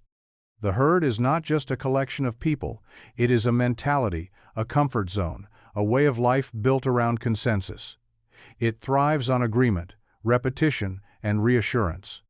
When someone deviates, when they refuse to obey, think differently, dress differently, or speak truths that the group would rather ignore, the herd feels exposed. And exposure breeds resentment. Friedrich Nietzsche understood this deeply. He saw the individual, the one who creates their own values, questions accepted truths, and pursues authenticity over approval as a rare figure, often misunderstood, often punished. The herd cannot tolerate such figures because they reveal the smallness of the majority's existence. They act as a mirror, reflecting not only what is possible but what has been abandoned in favor of comfort. Social groups function on unwritten rules. Don't question too much, don't shine too brightly, don't challenge what everyone else has silently agreed to believe. These rules create stability, but they also breed mediocrity. The individual who dares to step outside them threatens to unravel the group's shared narrative. Even their success can provoke hatred, because it reminds others of their own unfulfilled potential. If they can live differently, then so could I, but I didn't. That unspoken admission is unbearable to most. This is why nonconformists are so often cast as dangerous. History is full of artists, thinkers, and rebels who were ridiculed, jailed, or killed, only to be celebrated decades later. Their crime was not actual harm, but difference. Their presence disrupted the equilibrium. Their ideas made people uncomfortable, and so they had to be labeled as mad, evil, or arrogant, anything that would justify pushing them back into the margins. In everyday life, this dynamic plays out in subtle ways. The student who challenges the teacher is called disruptive. The employee who questions the company's ethics is labeled difficult. The person who refuses social conventions is mocked, isolated, or pitied. The herd enforces conformity, not just through rules, but through social pressure, shame, exclusion, and ridicule. But the herd is not evil, it is afraid. The individual threatens its illusion of unity, of control. And most people, deep down, fear freedom more than they admit. Because freedom comes with risk, with isolation, with the burden of responsibility. It is easier to be told what to believe than to confront the terror of choice. Standing apart is costly, but it is also essential. Without individuals who defy the herd, there is no innovation, no art, no revolution, no growth. The herd may despise the individual, but it also depends on them to lead, to dream, to remind the collective that life can be more than safety and sameness. Human freedom is a manufactured illusion because, while we believe ourselves to be autonomous, most of our thoughts, behaviors, desires, and identities are shaped by forces far beyond our control. Culture, language, biology, education, media, and social conditioning construct the scaffolding within which we move. The sensation of freedom of choice exists, but it floats on top of an ocean of unseen influence. We are free to act, yes, but only within pre-approved ranges, and only along paths that have already been paved. We are born into structures: family, nation, religion, economy. Before we can choose anything, we are taught what choices exist. We're handed a language, a morality, a set of goals. We are taught what success means, what failure looks like, who we should admire, what we should fear. These inputs shape our perceptions before we are even aware we are being shaped. By the time we are capable of making decisions, those decisions are already heavily filtered by this programming. Even our desires are not entirely our own. Advertising, entertainment, and culture feed us images of the good life. We pursue certain careers, buy certain clothes, strive for certain relationships not because we've independently evaluated their worth, but because we've absorbed signals about what is desirable. The freedom to want something doesn't mean the desire is authentic. It might just be deeply internalized propaganda. Legal and political systems compound this illusion. We are told we are free because we can vote, because we can travel, because we can speak. But the range of choices offered in these systems is often narrow, curated, and symbolic. Voting between two nearly identical parties is not true choice. Expressing opinion within a narrow band of acceptable discourse is not true speech. Even rebellion is often anticipated, contained, and commodified. Foucault argued that power doesn't operate simply through oppression, it operates through normalization. Society doesn't just tell you what you can't do, it shapes what you even think to do. You police yourself without knowing it. You internalize the gaze of authority. You become both prisoner and warden. This is a far more effective form of control than brute force, because it feels like freedom. This doesn't mean determinism reigns supreme, or that resistance is impossible. But it does mean that the language of freedom must be interrogated. Are you truly free if your identity is crafted by algorithms? Are you truly free if your choices are determined by debt, stigma, or inherited trauma? Are you truly free if every option you have has already been selected by a system designed to keep you within it? Real freedom begins not with acting but with questioning, with identifying the forces that shape you, naming them, and finding the cracks where your will can assert itself. But that's a slow, painful process. It requires shedding illusions, breaking away from comfort, and confronting how little control we truly have. The illusion of freedom is easier, and that's why it persists. But to awaken, even momentarily, is to glimpse the machinery and to begin, perhaps, to move differently within it. Religion is a sedative for those too weak to face life because it provides a comforting narrative that cushions the individual from the unbearable truths of existence. Life is uncertain, painful, unjust, and ultimately terminal. It offers no guarantees, no cosmic fairness, no grand reward. To face this with eyes wide open requires immense psychological resilience. Most people, however, cannot sustain such a gaze. They need something to soften the blow, and religion delivers that. It offers answers where there are none, justice where injustice reigns, and eternal meaning in a world marked by impermanence and decay. The structure of most religions is designed not to provoke thought, but to soothe. It promises order, a divine plan that explains suffering, a benevolent force that watches over us, and a set of rules that, if followed, grant eternal reward. This is deeply reassuring. It turns chaos into cosmos. Death becomes a doorway rather than an end. Pain becomes a test rather than a curse. And injustice becomes something that will be rectified in a future world, rather than a call to action in this one. This sedative function is not accidental. Religion, at its core, functions as an existential anesthesia. Friedrich Nietzsche argued that the Christian moral framework, for instance, was invented by the weak, those who could not triumph in life, as a way to demonize strength, pride, power, and pleasure. It reversed natural values. Instead of celebrating vitality, it glorified meekness. Instead of embracing life's hardness, it offered paradise as compensation. In Nietzsche's eyes, religion didn't solve life, it avoided it. To be clear, not all religious individuals are weak. Some are seekers, mystics, or philosophers. But the mass appeal of religion is based not on its intellectual rigor, but on its emotional comfort.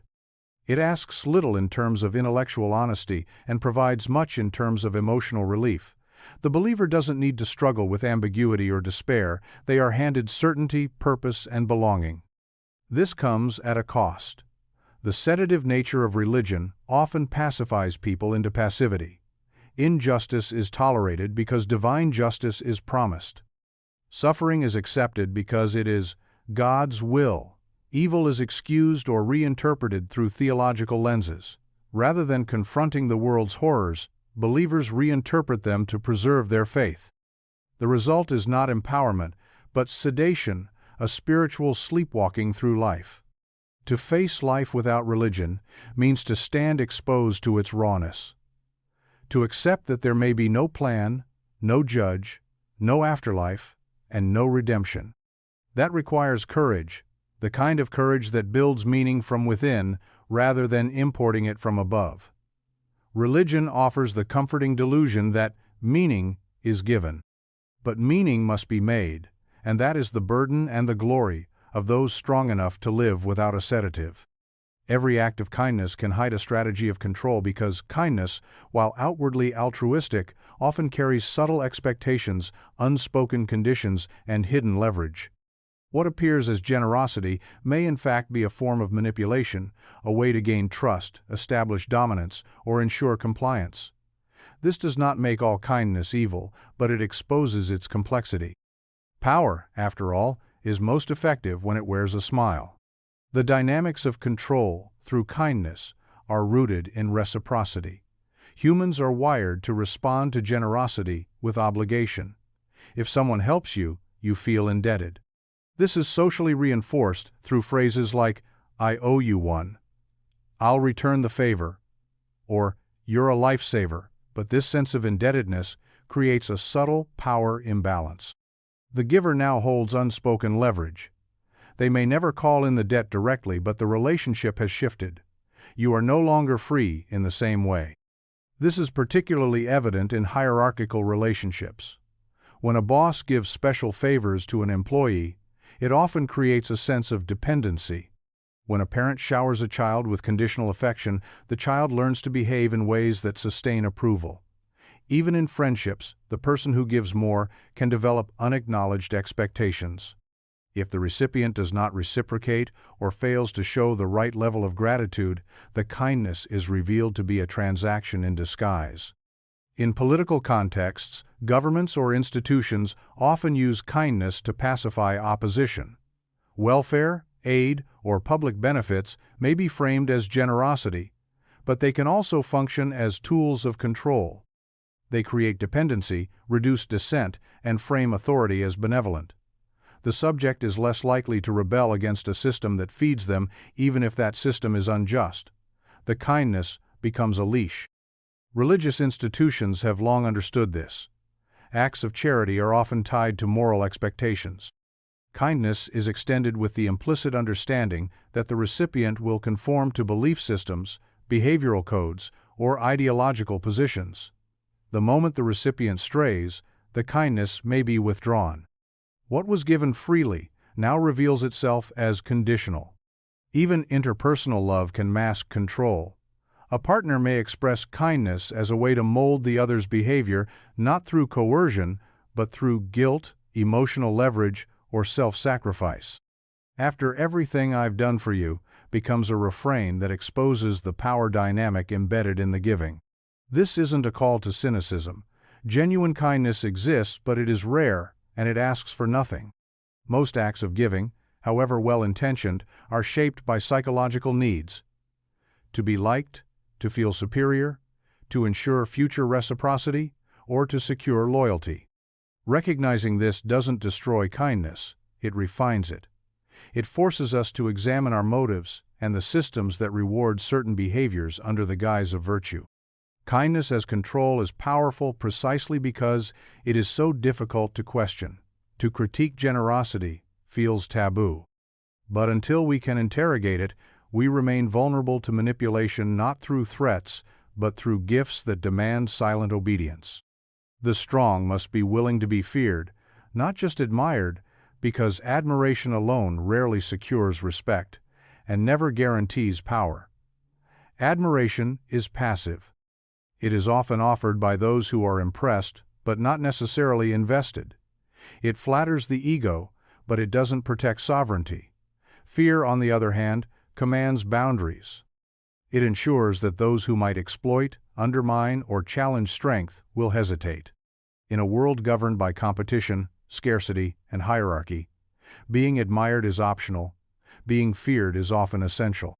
Niccolò Machiavelli understood this when he famously wrote that it is safer for a ruler to be feared than loved if he cannot be both. Love is conditional, subject to mood, loyalty, and sentiment. Fear, when properly calibrated, is consistent. It anchors relationships in realism rather than idealism. People may praise what they admire, but they obey what they fear. Fear does not mean cruelty or tyranny. It means projecting strength so clearly that others think twice before crossing you. It is the aura of consequence. The unspoken understanding that while you may be fair, you will not be weak. The mistake many powerful individuals make is seeking only to be liked. They appease, compromise, and dilute themselves in pursuit of social acceptance. In doing so, they forfeit the psychological leverage that fear grants. Admiration can breed envy. Those who are too loved, too idealized, eventually provoke resentment. Their image becomes a mirror of others' inadequacy. Without fear, that resentment can metastasize into rebellion, sabotage, or betrayal. But when fear is present, when there's a clear sense that undermining this person has consequences, envy is contained. It simmers, but it doesn't explode. This applies not just to rulers, but to all positions of leadership or influence. A parent who is only admired may raise children who do not listen. A teacher who is only liked may lose the classroom. A boss who is too friendly may become a doormat. Respect, in each case, is built not through emotional appeal, but through boundaries enforced by strength. Those who are feared are not abused, they are deferred to.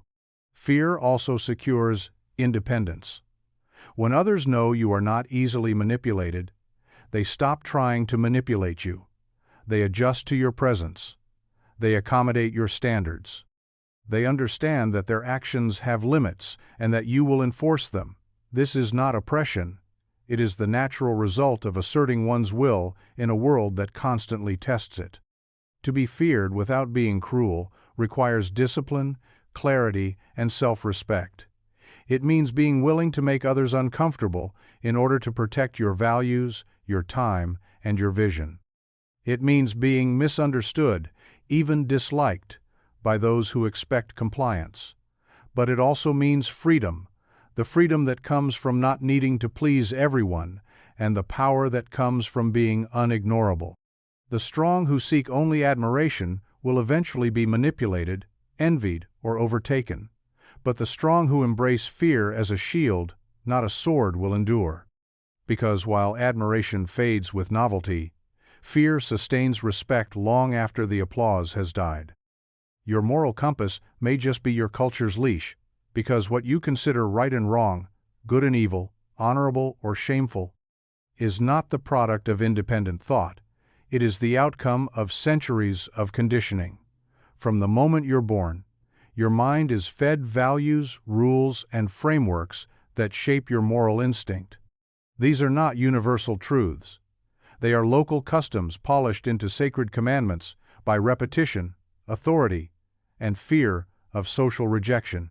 What you call conscience may in fact be an implanted voice, not your own inner truth, but your culture speaking through you. This leash operates subtly. It doesn't yank or bark, it whispers. It makes you feel bad when you step out of line, even if the line itself is arbitrary. Why does lying feel wrong? Why does pride feel dangerous? Why is disobedience to authority so uncomfortable? Because morality, in most cases, has less to do with universal justice and more to do with maintaining order. Cultures develop moral codes that promote conformity, obedience, and cohesion, not because these values are inherently good, but because they are useful. This becomes even clearer when comparing cultures. In some societies, loyalty to family is the highest good even if it means hiding a crime. In others, justice is defined as impartiality, even if it breaks family bonds. In one country, self-sacrifice is exalted. In another, self-expression is sacred. If morality were absolute, these contradictions couldn't exist, but they do. What one group praises, another condemns. Your moral compass points in the direction your society set it to. Religions reinforce the leash by presenting morality as divinely ordained. But every religion is born in a specific cultural context, and its moral teachings often mirror the social needs of that time. What is labeled as sin is often what threatens the hierarchy. What is called virtue is often what supports it. Modesty, obedience, piety, these aren't random values. They are ideal traits for a compliant population. Even secular societies keep the leash tight. They shift the language from sin to problematic behavior, from heresy to misinformation, from blasphemy to cancelable offense. But the mechanism is the same. You are trained to fear judgment, to self-censor, to internalize the collective voice as your own. This is how power embeds itself not through laws alone, but through the shaping of internal belief. To question your moral compass is not to become immoral, it is to ask whose morality you're obeying, who benefits from the values you uphold, what impulses have been demonized, and why. What voices were silenced to construct the moral code you now live by. Breaking free from the leash doesn't mean abandoning all ethics. It means rebuilding them consciously. It means creating a code that reflects your reason, your experience, your intuition, not just the echoes of your cultural training. Until then, your morality is not yours. It is a leash made of language, wielded by ghosts you never met, tightening every time you dare to step off the path. The crowd is always wrong, because it operates not on reason, but on emotion, not on truth, but on consensus. It doesn't think, it reacts. It doesn't analyze, it echoes. The crowd, by its nature, dilutes individuality and amplifies instinct. It pulls people into shared certainty, which often feels safer than standing alone in doubt. But safety is not the same as wisdom, and collective agreement is not the same as truth. Friedrich Nietzsche and other critics of mass thinking understood this deeply. The crowd resents the individual who questions its beliefs because that individual disrupts the illusion of universal agreement.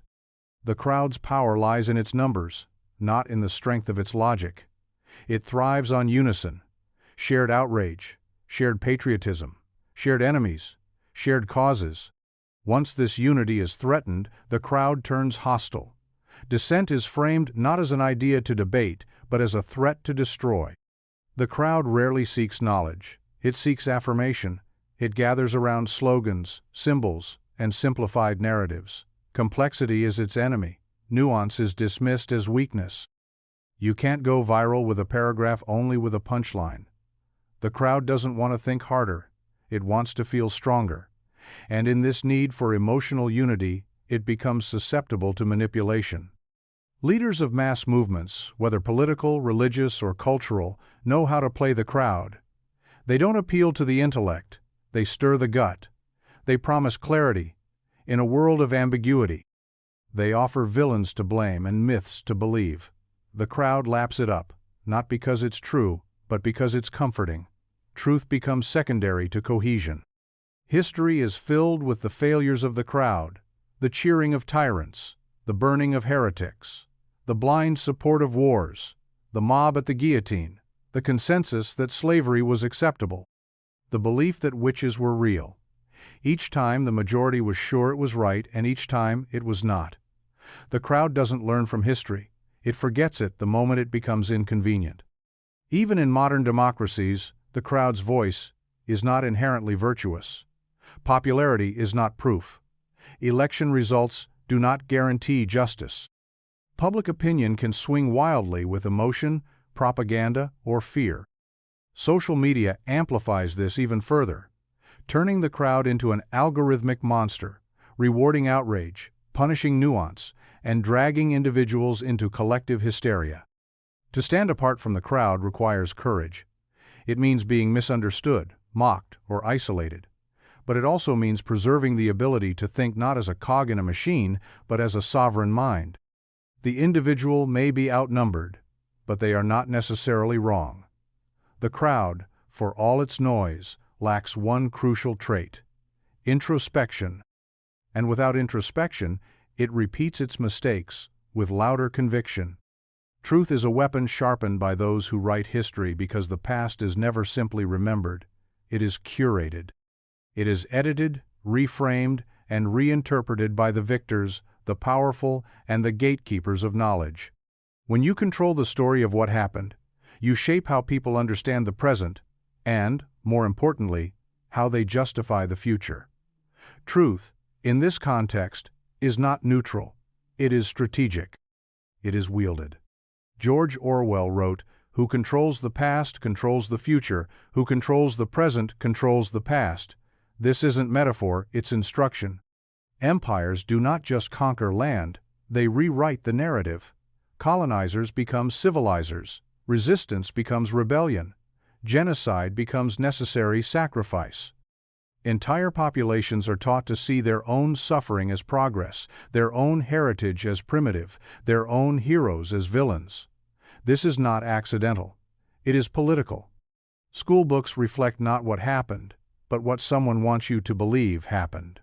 The inclusion or omission of facts, the framing of motives, the moral tone of the narrative, all of these decisions are acts of power.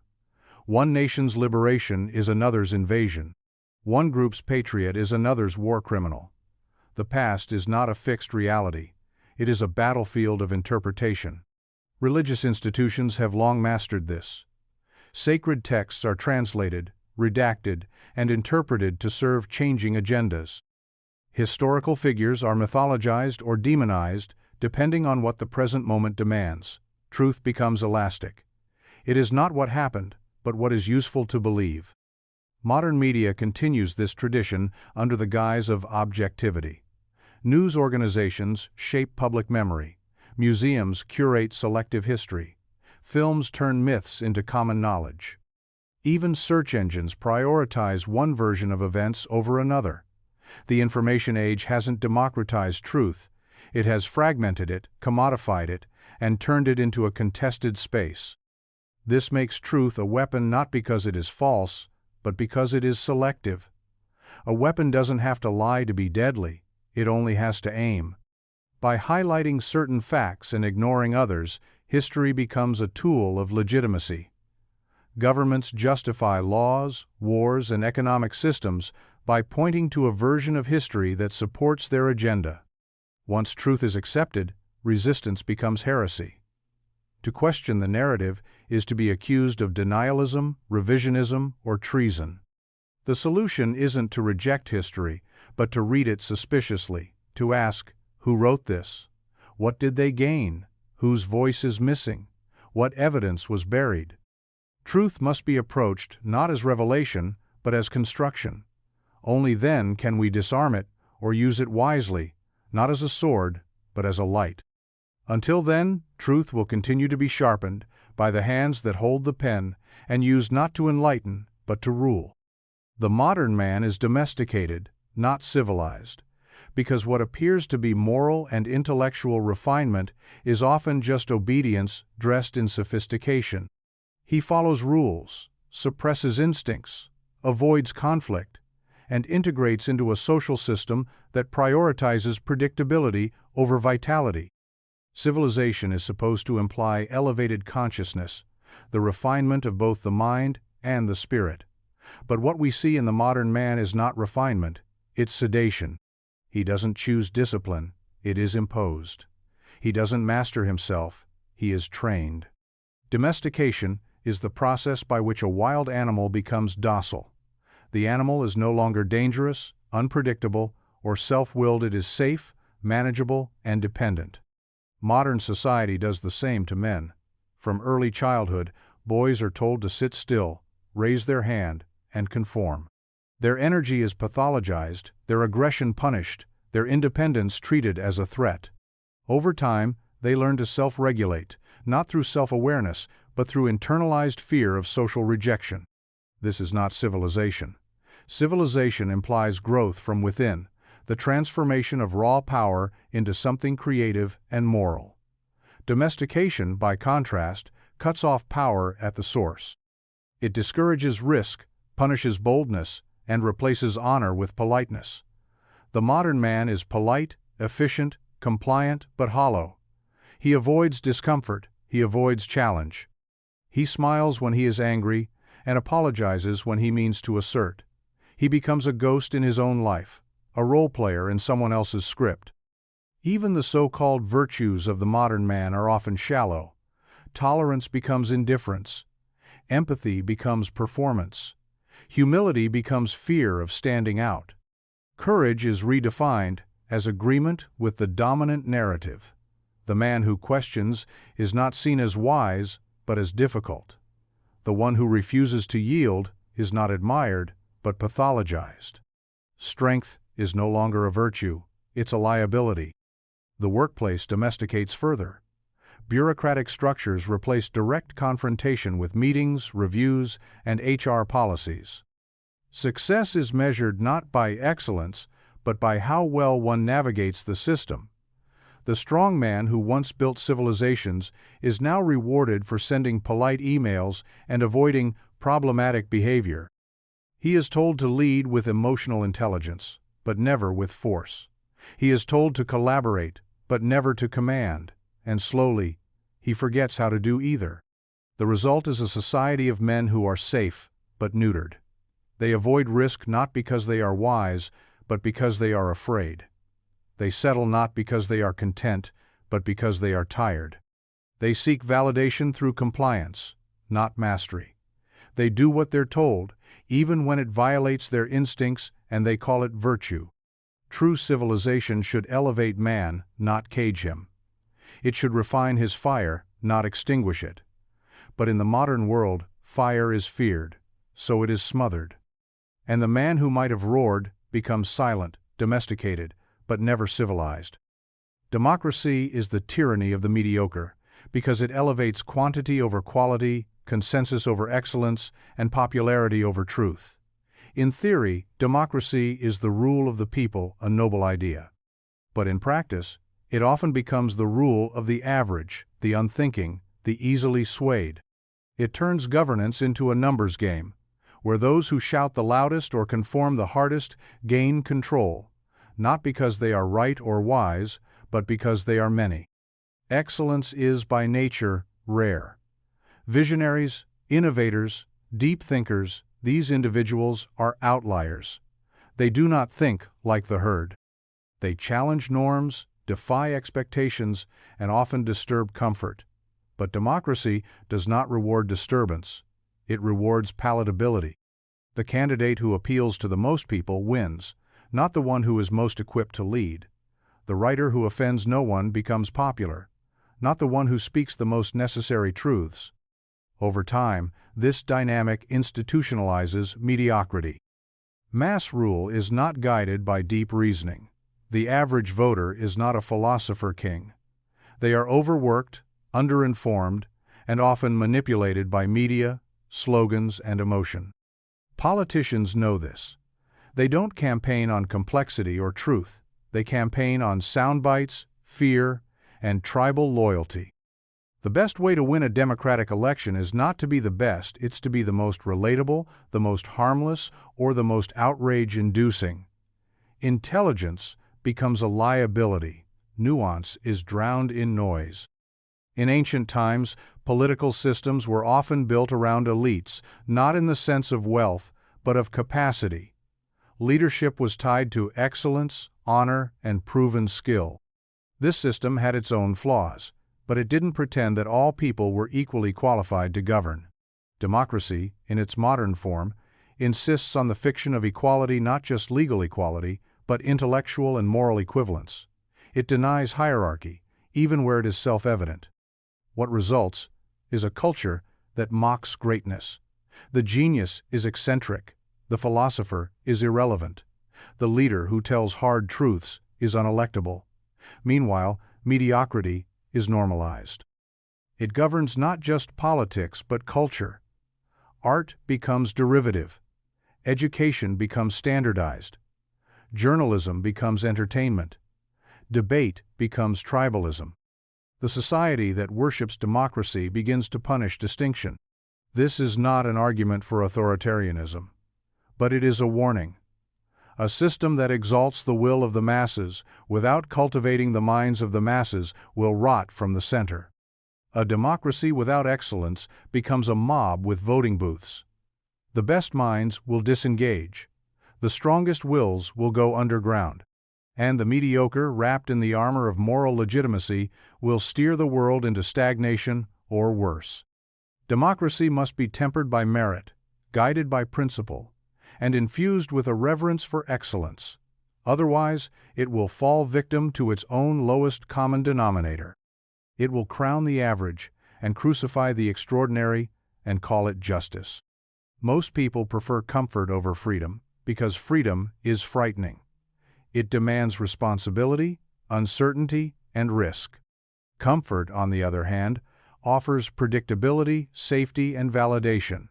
While freedom is romanticized in speeches and slogans, in practice it is traded away for stability. The average person would rather be coddled in a cage than exposed in the open. They want to feel free, not to actually be free. True freedom is not just the absence of chains. It is the presence of choice, real, unfiltered, and often uncomfortable choice. It means deciding what to value, what to believe, how to live without a script. That burden is too much for many, so they outsource their thinking to authorities, ideologies, or algorithms. They ask what is acceptable, what is trending, what is safe. They follow routines and roles, not because they are meaningful, but because they are easy. This preference shows up everywhere. In politics, people vote for leaders who promise security, not liberty. In work, they accept stability over autonomy. In relationships, they choose predictability over passion. In thought, they cling to consensus, even when it stifles their own insight. The pursuit of comfort leads to the surrender of agency. The modern world exploits this tendency. Corporations design products that reduce friction, one-click shopping, algorithmic feeds, smart homes. Governments introduce surveillance and control in the name of safety. Institutions replace individual judgment with standardized procedures. Every layer of modern life offers a deal. Give up a little freedom and gain a little convenience. Most people take the deal without blinking. The irony is that the more comfort people gain, the less resilient they become. They lose the muscle of self-reliance. They fear discomfort like pain, ambiguity like death. The person who cannot sit in silence, who cannot tolerate boredom, who cannot be alone with their own thoughts. This is not a free person, this is a prisoner of comfort. They are not living, they are managing their environment to avoid living. Freedom is messy. It is filled with failure, rejection, risk, and loneliness. But it also offers depth, real discovery, real growth, real selfhood. The man who chooses freedom over comfort walks a harder path, but a truer one. He doesn't need a guaranteed outcome. He needs the space to try. He doesn't ask for permission, he asks what's possible. The comfort-seeking masses will always ridicule the free man. They'll call him reckless, selfish, or lost. But that's projection. They resent his willingness to suffer for something more. He terrifies them, not because he threatens their safety, but because he reveals their passivity. In the end, comfort offers ease, but freedom offers meaning. And meaning, though harder to bear, is what makes life worth living. Those who choose freedom over comfort do not live easier lives. They live real ones. And, in a world built on sedation, that is the most radical act of all.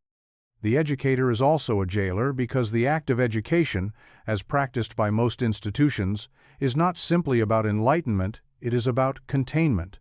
Beneath the noble rhetoric of expanding minds lies a mechanism of control. Schools and universities, while presenting themselves as spaces of liberation, often serve to enforce conformity, categorize intelligence, reward obedience, and suppress deviation. The educator, willingly or not, becomes the agent of this structure. They may believe they are liberating the student, but more often they are fitting the student into the mold society requires. Michel Foucault's analysis of institutions revealed that schools function similarly to prisons and military barracks. The physical architecture alone suggests discipline: bells, rows of desks, schedules, surveillance, and standardized behavior. These are not neutral features, they are techniques of normalization. The educator enforces the curriculum, which is a carefully curated narrative about history, science, language, and morality. What is taught is what the state or institution has decided is safe to teach. What is excluded is everything that might provoke real autonomy. The educator doesn't merely transmit knowledge, they assign value. They decide what is important, what must be memorized, what must be repeated. In doing so, they control the horizon of thought. The student learns not to think freely, but to think within accepted parameters. Creativity is encouraged only when it fits the rubric. Dissent is allowed only when it is polite. Radical questions are discouraged. The grading system reinforces this. Students are rewarded for reflecting the teacher's priorities, not for discovering their own.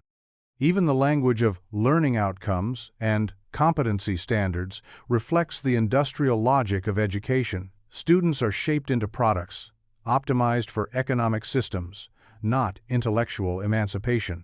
The educator, under this model, does not nurture a mind, they train it to perform.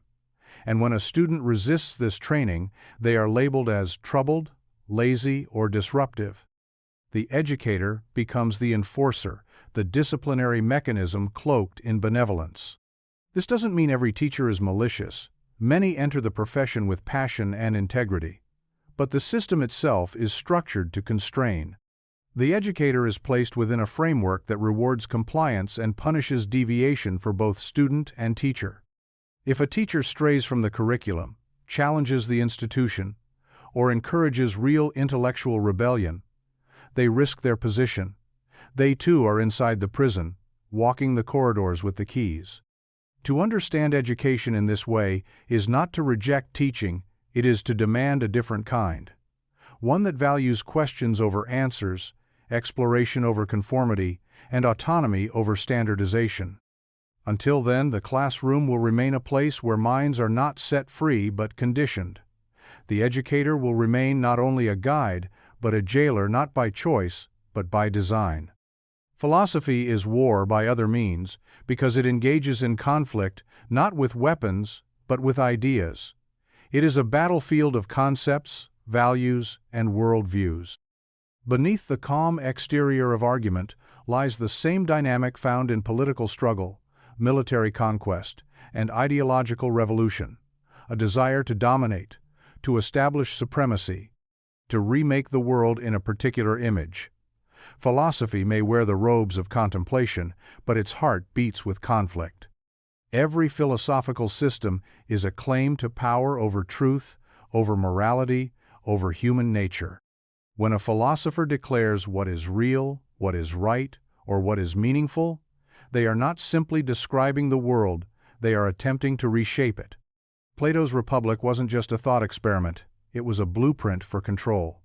Descartes didn't just doubt, he aimed to destroy inherited traditions. Marx didn't just interpret the world, he called for its overthrow. Each was a warrior, dressed as a thinker. This war is waged through texts, lectures, and arguments, but its stakes are real. Philosophical systems influence laws, education, religion, and identity. They become the operating systems of entire civilizations. The debate between individualism and collectivism isn't academic, it shapes political structures. The argument over free will versus determinism affects how we punish or forgive. The metaphysical question of what constitutes a person influences medicine, law, and human rights. Even the structure of philosophical discourse mirrors warfare. Thinkers attack one another's positions, defend their own, construct fortifications of logic, deploy counterexamples like tactical strikes.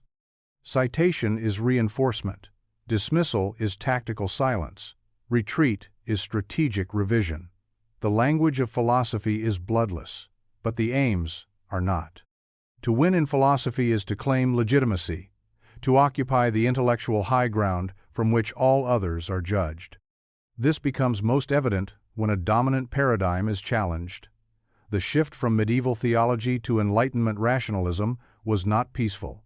It was a war of ideas, resisted fiercely by those in power. The move from modernism to postmodernism was another revolt, not just in thought, but in what counted as thought. Derrida didn't just critique philosophy. He deconstructed its very foundation, attacking the illusion of neutrality. That was not a debate, it was sabotage. Philosophers, like generals, have legacies. Some are revered, others reviled. Their ideas live on as doctrines, creeds, curricula. They shape how people see the world long after their authors have died. And like war, philosophy creates casualties, discarded truths, marginalized voices, destroyed certainties. It also produces victors, the systems that become common sense, the ideas that no longer need defense because they have won. To engage in philosophy, then, is not to seek peace, but to enter combat. It is to challenge assumptions, destroy illusions, and build anew. It is a quieter war, but no less fierce. And those who wield it well don't merely argue, they conquer. Every identity is a fiction curated by discourse because the self, as we understand it, is not an inherent or fixed reality, but a construction shaped by language, culture, and power. From the moment we are born, we are named, categorized, and assigned roles. We are told what it means to be male or female, black or white, citizen or foreigner, sane or insane. These categories do not emerge from nature, they are constructed through discourse, repeated until they appear real. Michel Foucault exposed how institutions from schools to clinics to prisons participate in this construction. They do not simply describe identity, they produce it. The delinquent, the student, the patient, the criminal, these are not just labels. They are roles with expectations, scripts, and consequences. Once a person is named, they are treated in accordance with that identity. They may even internalize it, living the role that was imposed. This is how discourse becomes reality. Even the language of the self, I am this, I feel that, is borrowed. We learn to describe ourselves using culturally available terms. We speak in tropes, in categories that existed before we did. What feels most personal is often most programmed. The authentic self is itself a product of a culture that values authenticity. We select identities from a shelf already stocked by history, media, and ideology. These identities are curated, chosen, shaped, and presented. They are performed. The way we speak, dress, behave, and even think is influenced by how we wish to be seen. We construct ourselves through Instagram bios, job applications, and political affiliations. Identity becomes branding. And like all brands, it is shaped not by essence, but by context, by what sells, what survives, what is permitted. Discourse enforces these identities by rewarding conformity and punishing deviation. A person who steps outside the boundaries of their assigned category is labeled as deviant, confused, or dangerous. The man who shows too much emotion is unmanly. The woman who rejects motherhood is unnatural. The person who defies racial or sexual norms is abnormal. These judgments don't arise from truth, they arise from the fiction of fixed identity, enforced through language. This doesn't mean identity is meaningless, it means it is malleable. It can be weaponized, commodified, or reclaimed. The power lies in recognizing that identity is not a mirror, it is a mask. Sometimes it protects, sometimes it traps, but it is never the whole story. Beneath the curated fiction lies a deeper chaos, a self that resists definition, that flickers and shifts, that cannot be fully captured in any label. To live consciously is to see the script, to recognize the costume, to question the categories. Not to erase identity, but to hold it lightly, knowing that what you are called is not always what you are. And that who you are, in truth, may be something language can never fully name. Victimhood is increasingly used as currency because in modern cultural and political landscapes, suffering has become a source of legitimacy, moral authority, and even power. Unlike traditional currency, which is exchanged through economic systems, this form of currency is social traded for attention, credibility, immunity from criticism, and sometimes institutional or financial gain. The logic is simple.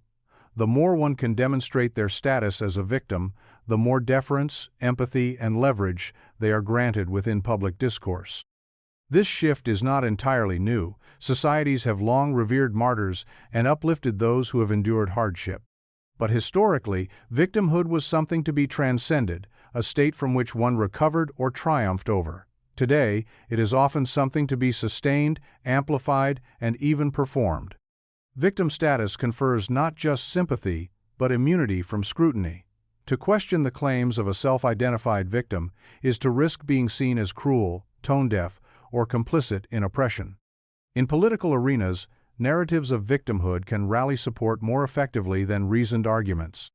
Political figures and movements adopt the language of grievance, real or exaggerated, to galvanize their base, silence critics, and justify extreme policies. Opposing viewpoints are not just wrong, they are oppressive. Political disagreement becomes moral offense. In this climate, the victim is not just someone who has been wronged, they are someone who must be obeyed. Social media has accelerated this phenomenon. Platforms reward emotional expression, especially expressions of hurt, outrage, and betrayal. The algorithm favors the dramatic and the confessional. Posts that center victimhood from personal injustices to collective traumas generate high engagement. They elicit validation, shares, and moral reinforcement. Victimhood in this context becomes performative, not always inauthentic, but optimized, curated for maximum social capital. Institutions have adapted as well. Universities, corporations, and public organizations now prioritize optics of sensitivity. They create policies, trainings, and public statements based on perceived victim narratives. While often well-intentioned, these measures can shift focus from resilience to fragility. A person who claims offense gains procedural power. A group that frames itself as injured gains institutional attention. This can create perverse incentives, reward systems built around perceived helplessness rather than demonstrated strength. This is not to deny real suffering or legitimate grievance. Injustice exists. Trauma is real. But the weaponization of victimhood dilutes these truths. When victim status becomes a strategic asset, the line between authenticity and opportunism blurs. The genuine is lost in the sea of performance. Worse, it creates a cultural environment where individuals are encouraged to identify primarily through their wounds, not through their capabilities, agency, or achievements. Over time, this weakens the social fabric. Dialogue becomes dangerous. Growth becomes secondary to grievance. Everyone becomes both accuser and accused, locked in a cycle of moral one-upmanship. Victimhood, once a condition to be healed, becomes a role to be maintained. True empowerment lies in reclaiming agency, not in maximizing grievance. It lies in acknowledging suffering without fetishizing it. When victimhood becomes currency, the human spirit is devalued and the path to strength is obscured by the rewards of staying weak. All pleasure comes from momentarily escaping pain because human consciousness is fundamentally restless. We are creatures of longing, tension, and dissatisfaction. Pleasure is not a state of being, it is a reaction, a brief relief from the underlying unease that defines our existence.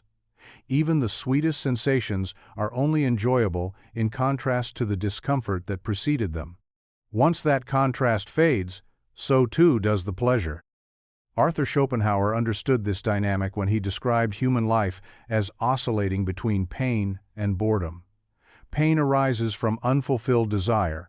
Boredom arises when desire is fulfilled and nothing remains.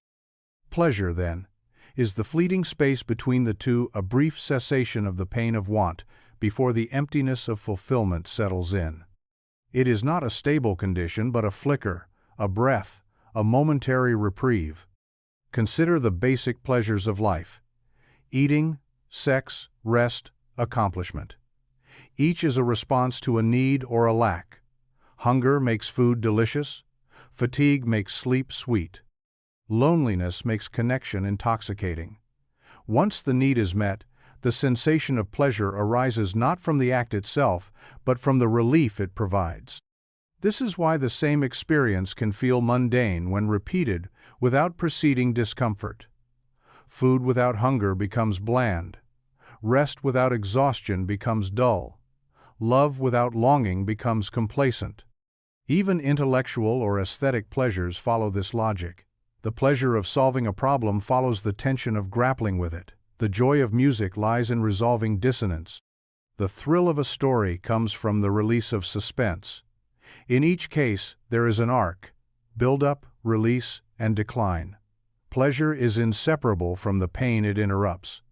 This understanding exposes a fundamental truth. We do not seek pleasure for its own sake, but as a tool to manage discomfort. It is a coping mechanism, a psychological analgesic. Modern consumer society thrives on this pattern. Advertisements create artificial lacks and offer products as relief. Stress builds in work and life, and we are offered endless distractions: food, entertainment, shopping, to dull the edge. But the underlying tension is never resolved. Pleasure becomes a drug, and we chase it not out of joy, but out of avoidance. This raises profound questions about happiness. If pleasure is always reactive, can true contentment ever be achieved? Or is it just the art of managing pain skillfully? Buddhist philosophy suggests that freedom comes not from maximizing pleasure, but from ending the craving cycle altogether, from seeing desire and its relief for what they are: transient illusions that bind us to suffering. To understand that pleasure comes from escaping pain is to demystify it. It allows us to stop idolizing it. It also invites us to examine our own restlessness, to ask whether the chase is truly worth it, or if a deeper peace lies not in relief from tension, but in the transformation of how we relate to it. Love is ego worship in disguise because, beneath its declarations of devotion and sacrifice, love often masks a deep hunger for self-affirmation. The beloved becomes a mirror, a symbol, a projection not just of desire, but of identity.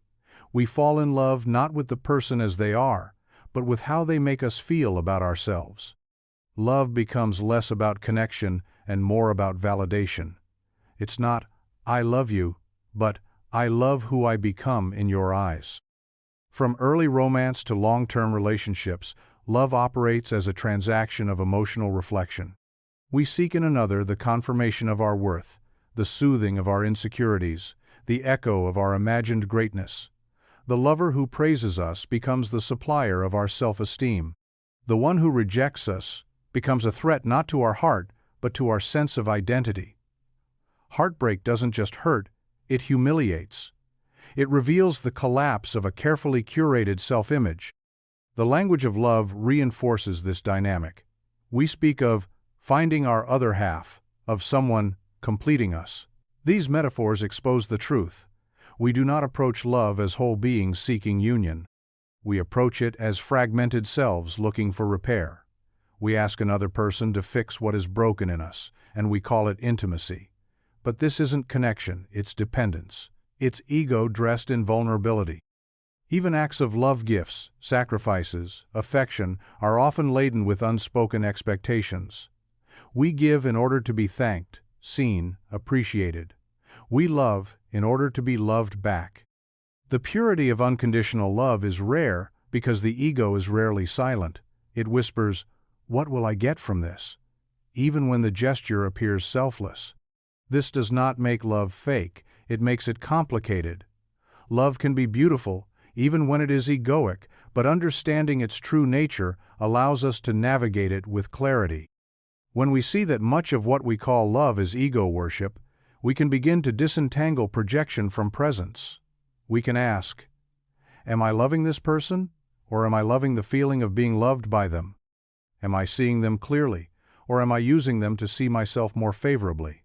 Real love, if it exists, begins where ego ends. It requires the dismantling of projection, the surrender of control, the willingness to see the other not as a mirror but as a mystery. It asks for humility, not idealization. It demands that we give without needing to be confirmed. This kind of love is rare, because it threatens the ego instead of inflating it. Most people are not in love. They are in love with being loved. They are in love with being seen as lovable. And in that dynamic, the other person becomes a stage prop, a reflection, a servant to the ego's thirst. Love, then, becomes not a bridge between two souls, but a shrine built to the self, beautifully decorated, but hollow inside. You are less free than you think, and more programmed than you know, because the majority of your thoughts, preferences, and behaviors have been shaped by forces far beyond your conscious awareness. You may feel autonomous, deliberate, even rebellious at times, but your actions are largely the result of patterns laid down by genetics, culture, media, education, and early life conditioning. What feels like choice is often habit. What feels like opinion is often inherited. From childhood, your identity is formed through language, reward systems, and environmental cues. You are told what is good, what is bad, what success looks like, and who you are supposed to become. These messages come from parents, schools, religious institutions, peer groups, and eventually mass media. Your brain internalizes these inputs and converts them into your self. You rarely question them because they don't appear external.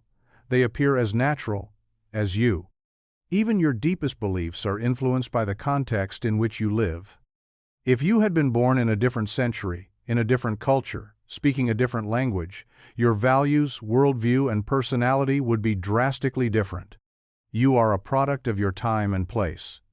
The idea that you are a sovereign being making independent choices is a flattering illusion, one that society encourages because it reinforces the myth of moral responsibility. Consumer culture exploits this illusion masterfully.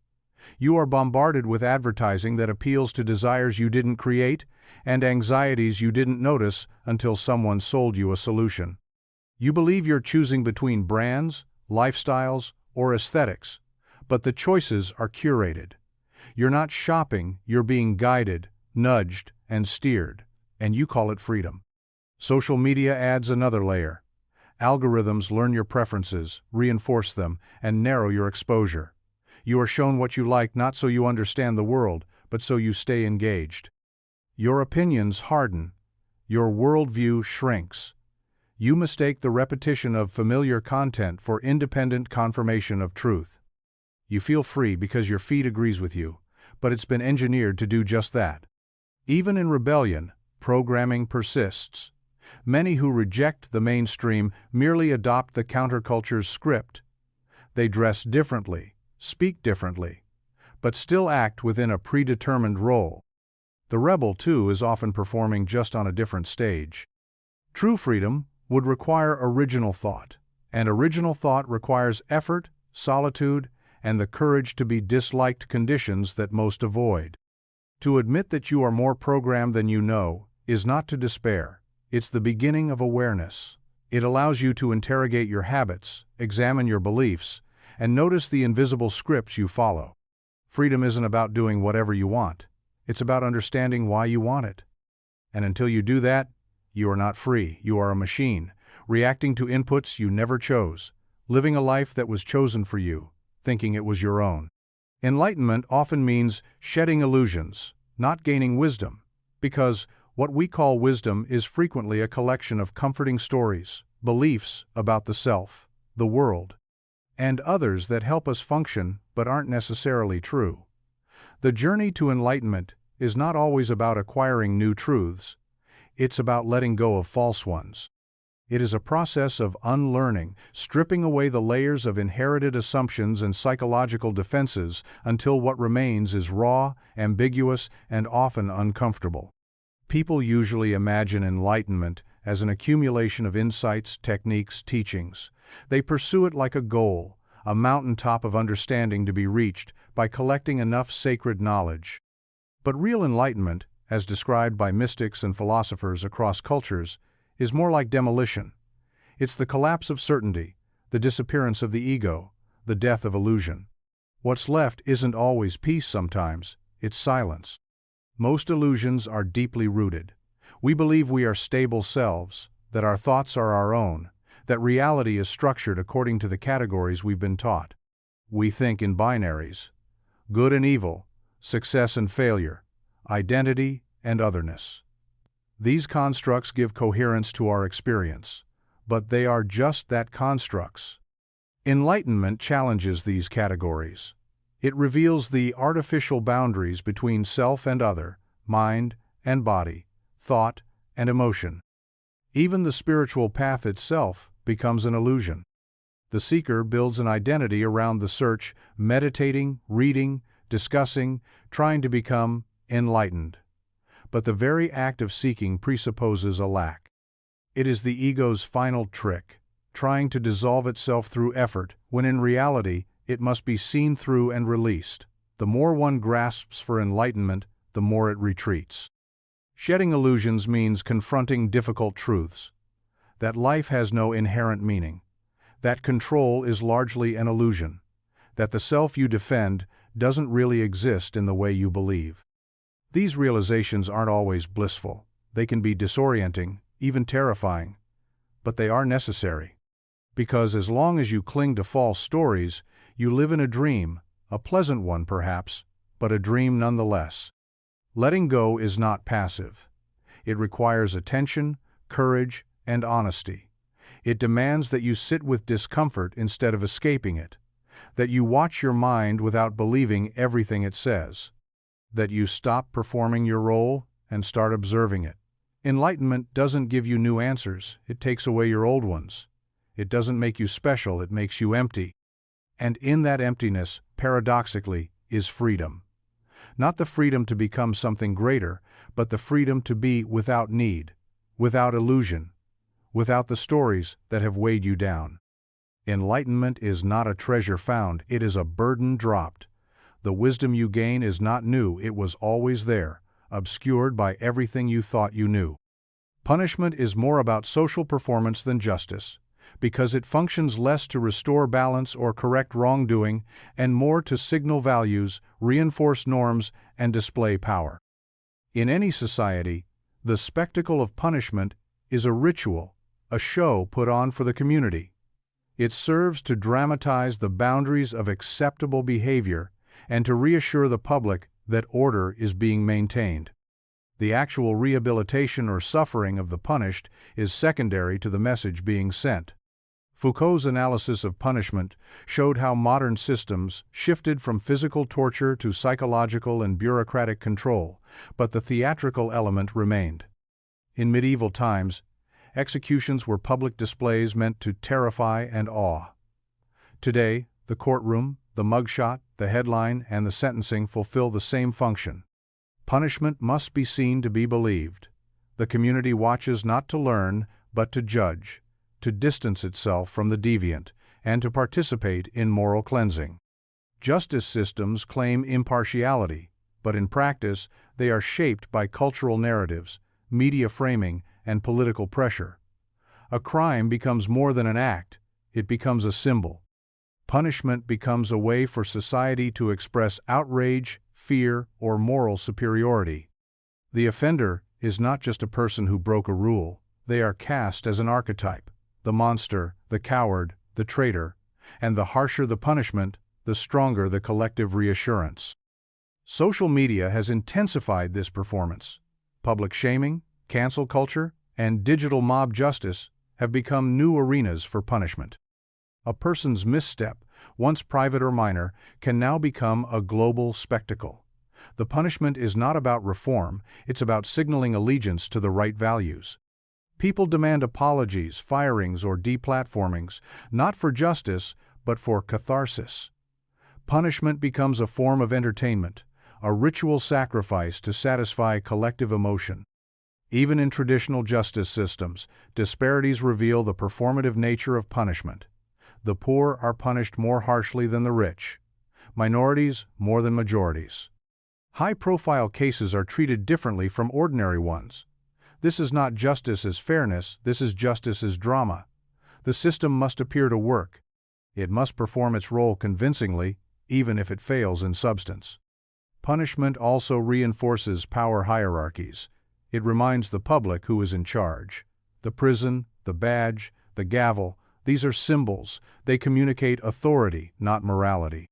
When a government cracks down on dissent, it claims to protect order, but it is really displaying dominance. The performance lies in pretending that this dominance is just. True justice would focus on restoration, understanding, and healing. But those outcomes are invisible. They don't satisfy the public's craving for moral theater. So we continue to punish visibly, loudly, and symbolically, not to solve problems, but to be seen doing something about them. In this way, punishment becomes less about correcting the past and more about staging the future one performance at a time. The universe is indifferent, and that terrifies the herd, because most people are psychologically and emotionally dependent on the idea that existence has built-in meaning, that morality is rewarded, and that suffering has purpose. An indifferent universe threatens that framework entirely. It means there is no grand judge, no cosmic plan, and no intrinsic justice.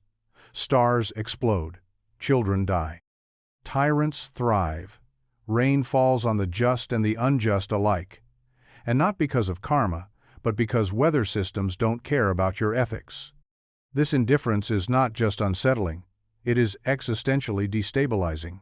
It forces the individual to confront their insignificance in a cosmos that is vast, cold, and deaf to human concerns. The herd, the masses clinging to cultural comfort and ideological certainty, cannot face this. So they invent meaning. They assign intention to randomness. They build gods, fate, destiny, and moral narratives to wrap chaos in order. They domesticate the wildness of existence with language, ritual, and belief. But beneath it all, the silence of the void remains. Religions arise to mask this silence. Myths are told to make it palatable. Institutions form to enforce belief in purpose. People are encouraged to see themselves as central actors in a divinely written play. They are told they are loved by the universe, that their pain is part of a grander story, that their morality echoes in eternity. This is not because it's true, but because it soothes. The herd does not want reality, it wants reassurance. The few who confront indifference without flinching are treated with suspicion, even hostility. They are labeled nihilists, heretics, or sociopaths. Not because they are wrong, but because they strip away the illusion that keeps everyone else sane. When someone dares to say, life has no inherent meaning, they do not simply challenge metaphysics. They attack the herd's emotional security blanket. They threaten the shared lie that makes collective life bearable. But there is power in facing indifference. Once you stop expecting the universe to care, you become free. You stop negotiating with the void. You stop looking for permission. You create your own values, forge your own meaning, live not for cosmic reward, but for personal truth. You act not because it is written, but because you choose it. This terrifies the herd, because freedom, without cosmic approval, looks like madness to those who crave certainty. The universe doesn't owe you anything. It doesn't keep score. It doesn't punish evil or reward virtue. And yet, in that terrifying freedom, lies possibility. You are not part of a script, you are the author. You can build meaning in the face of meaninglessness. You can love, despite death, create, despite decay, rise, despite gravity. The universe is indifferent, but you don't have to be. And that, precisely, is your strength.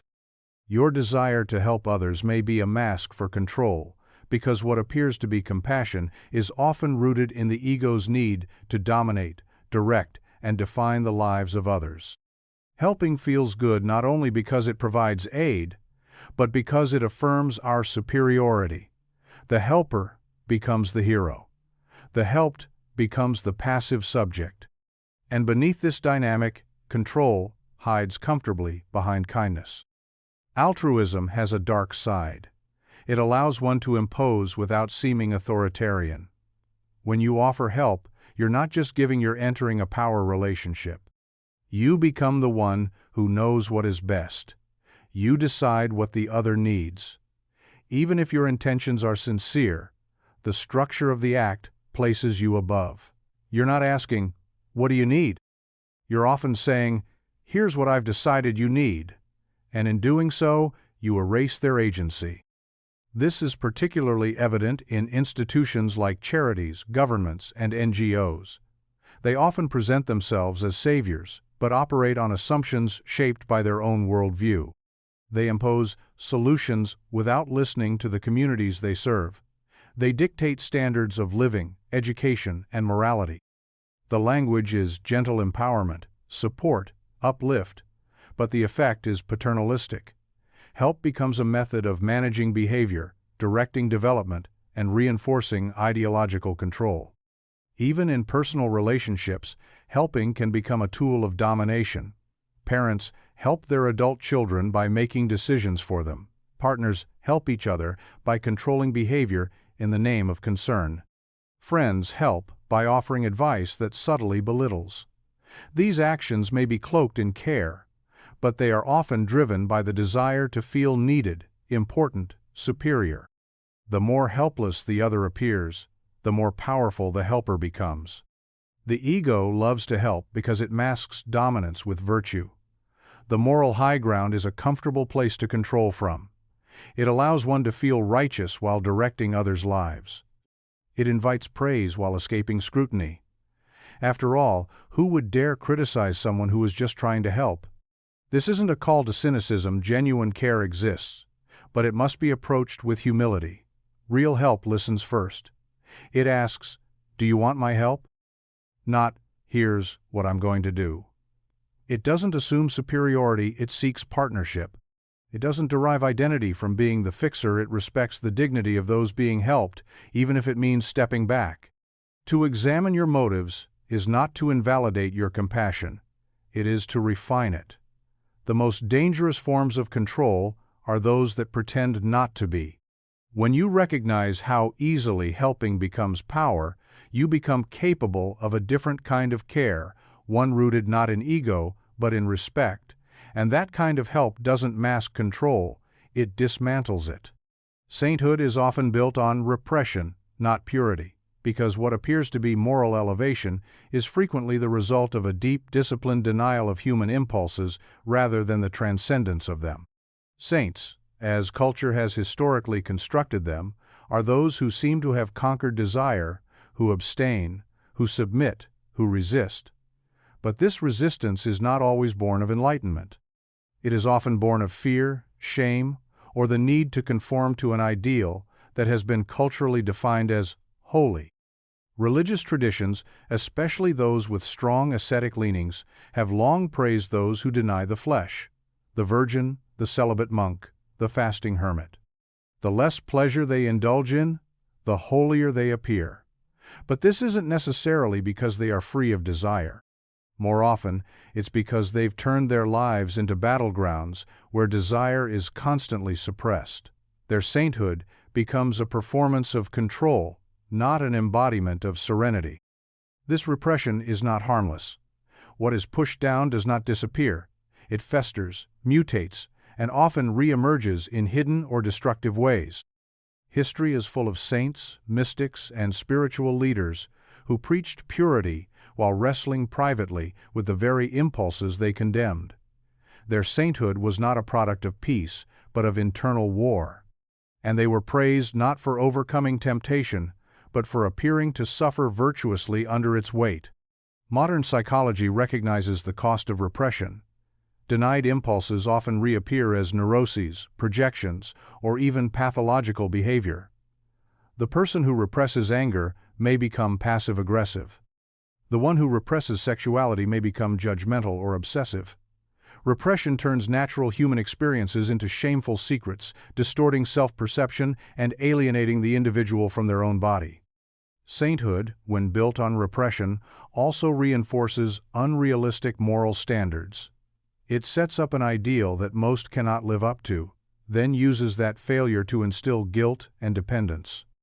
Ordinary people are told to admire the saint, to emulate their denial, and to feel ashamed when they fall short. This creates a moral economy based on suffering. The more you struggle, the holier you are perceived to be. But true purity, if it exists, is not the absence of desire, it is the integration of it. It's the ability to acknowledge impulse without being ruled by it, to make peace with one's humanity rather than declaring war on it. A truly saintly person is not one who fights their nature, but one who accepts it, channels it, and lives from a place of conscious balance. The glorification of repression distorts this. It mistakes suffering for sanctity. It rewards denial over transformation. It elevates those who seem detached from life rather than those who engage with it wisely. In doing so, it builds a false ideal one that punishes the body, divides the self, and masks fear as virtue. Sainthood should not be a monument to repression. It should be a celebration of wholeness, not because the self has been severed, but because it has been seen, understood, and finally embraced. Modern morality is mediocrity codified because it no longer aims to elevate the individual toward greatness, but to protect the average from discomfort. Instead of forging strong, autonomous people capable of enduring difficulty and rising above instinct, contemporary moral systems enforce a flattened standard, a lowest common denominator masquerading as universal goodness. In the name of inclusion, safety, and equality, modern morality seeks not to challenge, but to pacify, not to refine, but to normalize. Historically, moral codes were aspirational. They were designed to cultivate courage, honor, wisdom, temperance virtues that required discipline and self-overcoming. Ancient Stoics, warriors, and sages were not interested in being agreeable. They strove to master themselves and their environments. They saw morality as the refinement of character, not as the regulation of behavior. But modern morality is less about becoming and more about conforming. It asks not, "Who can you become?" but "How can you fit in without offending anyone?" In today's moral landscape, the highest virtue is non-offensiveness.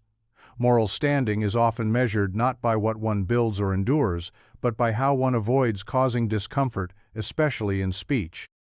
This results in a culture where being inoffensive becomes more important than being honest, and where feelings are treated as the ultimate moral authority. The strong are told to shrink. The brilliant are told to self-censor. The daring are told to apologize. Mediocrity thrives under these conditions. The talented are pressured to downplay their excellence in order to appear relatable. The ambitious are told that success is suspicious unless evenly distributed. The moral hero today is not the one who faces chaos and emerges stronger, but the one who posts the right slogans, attends the right causes, and expresses the right outrage. Performance replaces substance. Modern morality is also institutionalized through bureaucracy and policy. Ethics are outsourced to codes of conduct, HR departments, and algorithmic moderation. Nuance, intent, and context are stripped away in favor of rigid guidelines. Everyone is treated the same not out of fairness, but out of fear. Institutions don't care about virtue, they care about avoiding liability. So morality becomes policy, and policy becomes mediocrity in written form. Even the language of morality has changed. Words like courage, duty, and sacrifice are replaced with sensitivity, awareness, and inclusivity. These are not inherently bad concepts, but they signal a shift away from the cultivation of inner strength toward the policing of outer behavior. Moral virtue becomes about optics, not essence, about saying the right thing, not doing the hard thing. This codified mediocrity discourages greatness. It teaches people to seek approval, not truth, to avoid risk, not to grow. It rewards safety over sincerity, compliance over conviction. And in doing so, it breeds a culture of moral stagnation, one where the exceptional are feared, the average are coddled, and the entire system is defended as progress. True morality should demand something of us. It should elevate, not flatten. But until modern ethics rediscover the value of challenge, responsibility, and aspiration, they will continue to serve as a velvet cage, keeping people nice, quiet, and painfully small. Success often requires discarding virtue because the path to power, wealth, and influence is rarely straight, and those who walk it often find themselves forced to choose between principle and progress. In theory, hard work, integrity, and talent should be enough. But in practice, success is a game, and like all games, it rewards those who know how to bend the rules without getting caught. The idealist may get applause, but the realist gets the promotion. Modern systems are not designed to elevate the virtuous. They are designed to protect themselves. Corporate hierarchies, political structures, and social institutions prioritize results over ethics, loyalty over honesty, appearance over substance. Those who climb often do so not by being good, but by being useful to the right people, in the right way, at the right time. This means compromise. It means silence when speaking up would cost too much. It means nodding along with ideas you privately oppose. Ambition forces choices. To rise, you must compete, and competition, by nature, creates conflict. At some point, virtue becomes friction. Integrity gets in the way of networking. Transparency ruins strategy. Compassion slows down efficiency. The individual who insists on sticking to principle risks being outpaced by others more flexible, more cunning, or more ruthless. They risk being labeled difficult, idealistic, or not a team player. Even honesty, often touted as a virtue, becomes a liability in systems driven by public relations and perception management. Success demands selective truth, polished narratives, and the ability to spin. Those who say what they really think often find themselves isolated. Those who say what others want to hear, even if it's a lie, are rewarded with trust, votes, or investment. The game favors the strategic over the sincere. This doesn't mean that all successful people are immoral, but it means that those who reach the top have often learned to compartmentalize. They have a public face and a private truth. They rationalize. They tell themselves they'll do good once they're powerful enough. That compromise now enables virtue later. But that later often never comes, because power, once gained, breeds fear of loss, and fear encourages more compromise. This is why truly virtuous success is rare. It demands a willingness to fail. A person who holds to principle in a corrupt system risks being passed over, shut out, or destroyed. They may find fulfillment, but they often pay for it with opportunity. They may sleep well at night, but they rarely rise in the morning with influence. In contrast, the one who discards virtue for advantage carefully, quietly moves forward. Success and virtue can coexist, but not easily. And the more complex the system, the more rewards are tied to flexibility rather than fidelity. To win, many choose to let go of their values, not all at once, but piece by piece, in increments so small they barely notice. Until one day they arrive at the top, wondering who they had to become to get there. Even your deepest beliefs may be someone else's propaganda because your mind has been shaped not only by experience and reasoning, but by narratives that were planted there strategically, repetitively, and often without your awareness. Beliefs do not form in a vacuum. They are seeded, nurtured, and reinforced by institutions, media, schools, families, and ideologies. What you call truth may be familiarity. What you call principle may be programming. From childhood, you are exposed to a torrent of messages about what is good, evil, true, false, right, and wrong. These messages come with emotional weight. They are attached to rewards and punishments. Belief becomes a survival mechanism. You learn to think in alignment with authority, not because it is correct, but because it is safe. Repetition turns suggestion into assumption. The more often you hear an idea from trusted sources, peers, or popular culture, the more likely you are to believe it's your own. Propaganda doesn't need to look like wartime posters or government slogans. It wears many faces. Education that omits inconvenient facts, journalism that frames stories selectively, advertising that exploits insecurities, and entertainment that embeds ideologies within stories. The goal is not to inform, but to influence. Not to make you think, but to guide your thoughts toward desired conclusions. Even rebellion can be manufactured. You may believe you are pushing back against the mainstream, but your resistance has often already been anticipated, labeled, and absorbed into the system. You adopt the language, style, and posture of dissent, but it's all been commodified. The system sells you your own rebellion, prepackaged, in line with what it finds tolerable. Your anger is marketable. Your identity is data. Your defiance becomes a brand. The most effective propaganda is invisible. It doesn't feel imposed, it feels discovered. You believe it because it resonates, because it seems obvious, because everyone around you believes it too. But this is the trick. Resonance can be engineered. Consensus can be manufactured. And beliefs, once rooted, become self-justifying. You begin to filter the world through them, accepting what confirms and dismissing what challenges. This isn't a call to paranoia, it's a call to humility. To recognize that your worldview has been shaped by forces invested in controlling it. That your convictions might not be the product of deep thought, but of deep repetition. That questioning your beliefs is not betrayal, it's integrity. To reclaim your mind, you must interrogate it. Ask, who taught me this? Why? What alternatives were excluded? What would I believe if I had been born elsewhere, taught by someone else, immersed in different narratives? Belief, at its best, is earned through confrontation, not comfort. And until you've dismantled your assumptions, even the ones that feel sacred, you remain not a thinker, but a vessel. Propaganda thrives in certainty. Freedom begins in doubt.